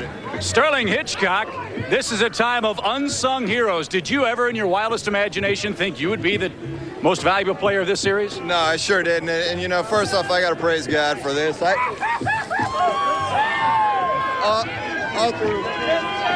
All through this postseason, he's just given me a tremendous calm and peace. And without him, I couldn't have done this. But, you know, I can't say enough for the 24 other guys in this locker room and for Stu and the coaching staff. And it's just been it's been a team effort the whole year long. As I said with your manager, Bruce Bochy, you guys have been underdogs all year long. You may be an underdog as well, pitching on 3 days rest, something you hadn't had much success doing. But today you were masterful. You know, thank you. Before in the past, I haven't had a whole lot of luck on 3 days, but the 2 starts here in postseason, I haven't thrown a whole lot of pitches, and I just thank Stu and Boch for giving me the opportunity to go out there. You know, they put a lot of confidence in me. And now a former Yankee, you're going to get a shot at the Yankees once again. Wouldn't that be fun? It will. You know, it doesn't matter who would be playing. It's going to be the time of my life, and I'm just so excited for it. Well, Sterling, congratulations on the MVP award. Congratulations on the National League Championship. We'll see you in New York. Thank you, Chip. Sterling Hitchcock of the Padres. The celebration continues here in the Padres locker room. Bob Brenly is standing by with Bobby Cox of the Atlanta Braves. I'm with, thanks, Chip. I'm with Braves manager Bobby Cox. Bobby, first of all, congratulations on a great 98 season. Talk, if you would, just for a moment about Sterling Hitchcock. What a great performance against your ball club. Well, thanks, Bob. We did have a good year, and we ran into a buzzsaw with him. I thought he was probably as hard to hit at as their other guys, even Brown. We didn't hit him last time, and we didn't touch him up this time at all. He gave us 2 hits, and I think we hit 2 balls pretty good, and that was about it for the whole day. And he really went through the middle of our lineup like he knew what he was doing, and he's good. He's tough. He changes. I think Dave Stewart's done a wonderful job with him. He used to put in a lot more than he does right now, but he wears the outside corner of the plate out, and he can straighten you up every now and then, but I can't say enough good things about him. I thought he pitched super. Tom Glavine pitched awfully good, too. It's unfortunate. You know, we kicked one out there that gave him a few more runs, but, you know, that's the way it goes, and we can't score without runs. You know, you guys have had a great run throughout the 90s. Most people consider the Braves to be the team of the 90s. Did you really feel you needed to win a World Series this year to validate that? Not really, Bob. I mean, we take them, you know, we love to win in April, May, June, the whole season, and especially the playoffs, sure. And, you know, I don't know if it validates anything, but San Diego club deserves everything they've gotten. They're awfully strong, and, you know, it's unfortunate. Some of the other good teams were knocked out even earlier than we in Cleveland. So, you know, it's a tough road, but we certainly wish Bruce and the Padres a whole lot of luck in the American League, and hope they can bring it home for us. Any predictions for the World Series? I'm sure you've seen the Yankees some this year on television, and you've got a very good knowledge of the Padres now. Any predictions on what might happen in the series? Well, I think the Padres have a real good chance of beating them. They've got great pitching, and they've got some hitters that they're kind of like ours, haven't started to hit yet, but they scored enough, and I like San Diego's chances, you bet. Well, once again, Bobby, thanks a lot. Congratulations on a great season. I'm sure we'll see you in the future in a similar situation, maybe celebrating next time. Thanks, Bob. Thank you, Bobby. Chip, let's send it back to you. Okay, Bob, thank you very much. Thanks to Bobby Cox as well, a class act as always. The party continues here in the San Diego locker room. Let's send it back upstairs now to Joe Buck. Joe?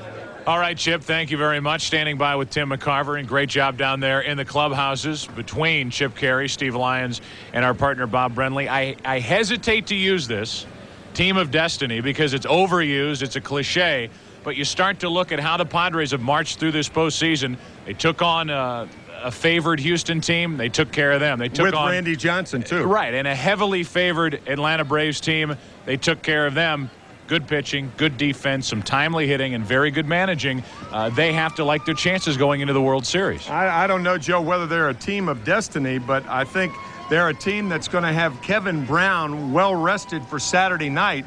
And Kevin Brown, if he starts game 1, and he could start 3 games for the Padres if it goes 7 games. And what was said down there is very appropriate. Not only just Kevin Brown. Kevin Brown gets all the headlines as far as pitching goes with San Diego, but you start throwing some other names in there. Andy Ashby threw so well in this series, and so many, one after one after one. They just matched up with Atlanta so well. Great starting pitching that will try in the series to get it to Trevor Hoffman. Well, we get ready for the World Series on Fox. It will come your way on Saturday night. Coming your way tonight here on Fox, a special look at Beverly Hills 90210, a behind-the-scenes look. That will come up after baseball And then after a look at Beverly Hills 90210, their favorite moments, a family album of a party of 5. That is tonight, right here on Fox. Then on Saturday night, we'll hit the air at 7:30 p.m. Eastern Time, 4:30 p.m. Pacific Time. The San Diego Padres back in the World Series for the first time since 1984. Only the second time in franchise history will take on the New York Yankees, who just took care of the Cleveland Indians in the American League Championship Series. For all of us involved with Fox, we say see you Saturday night, and congratulations to the 1998 San Diego Padres.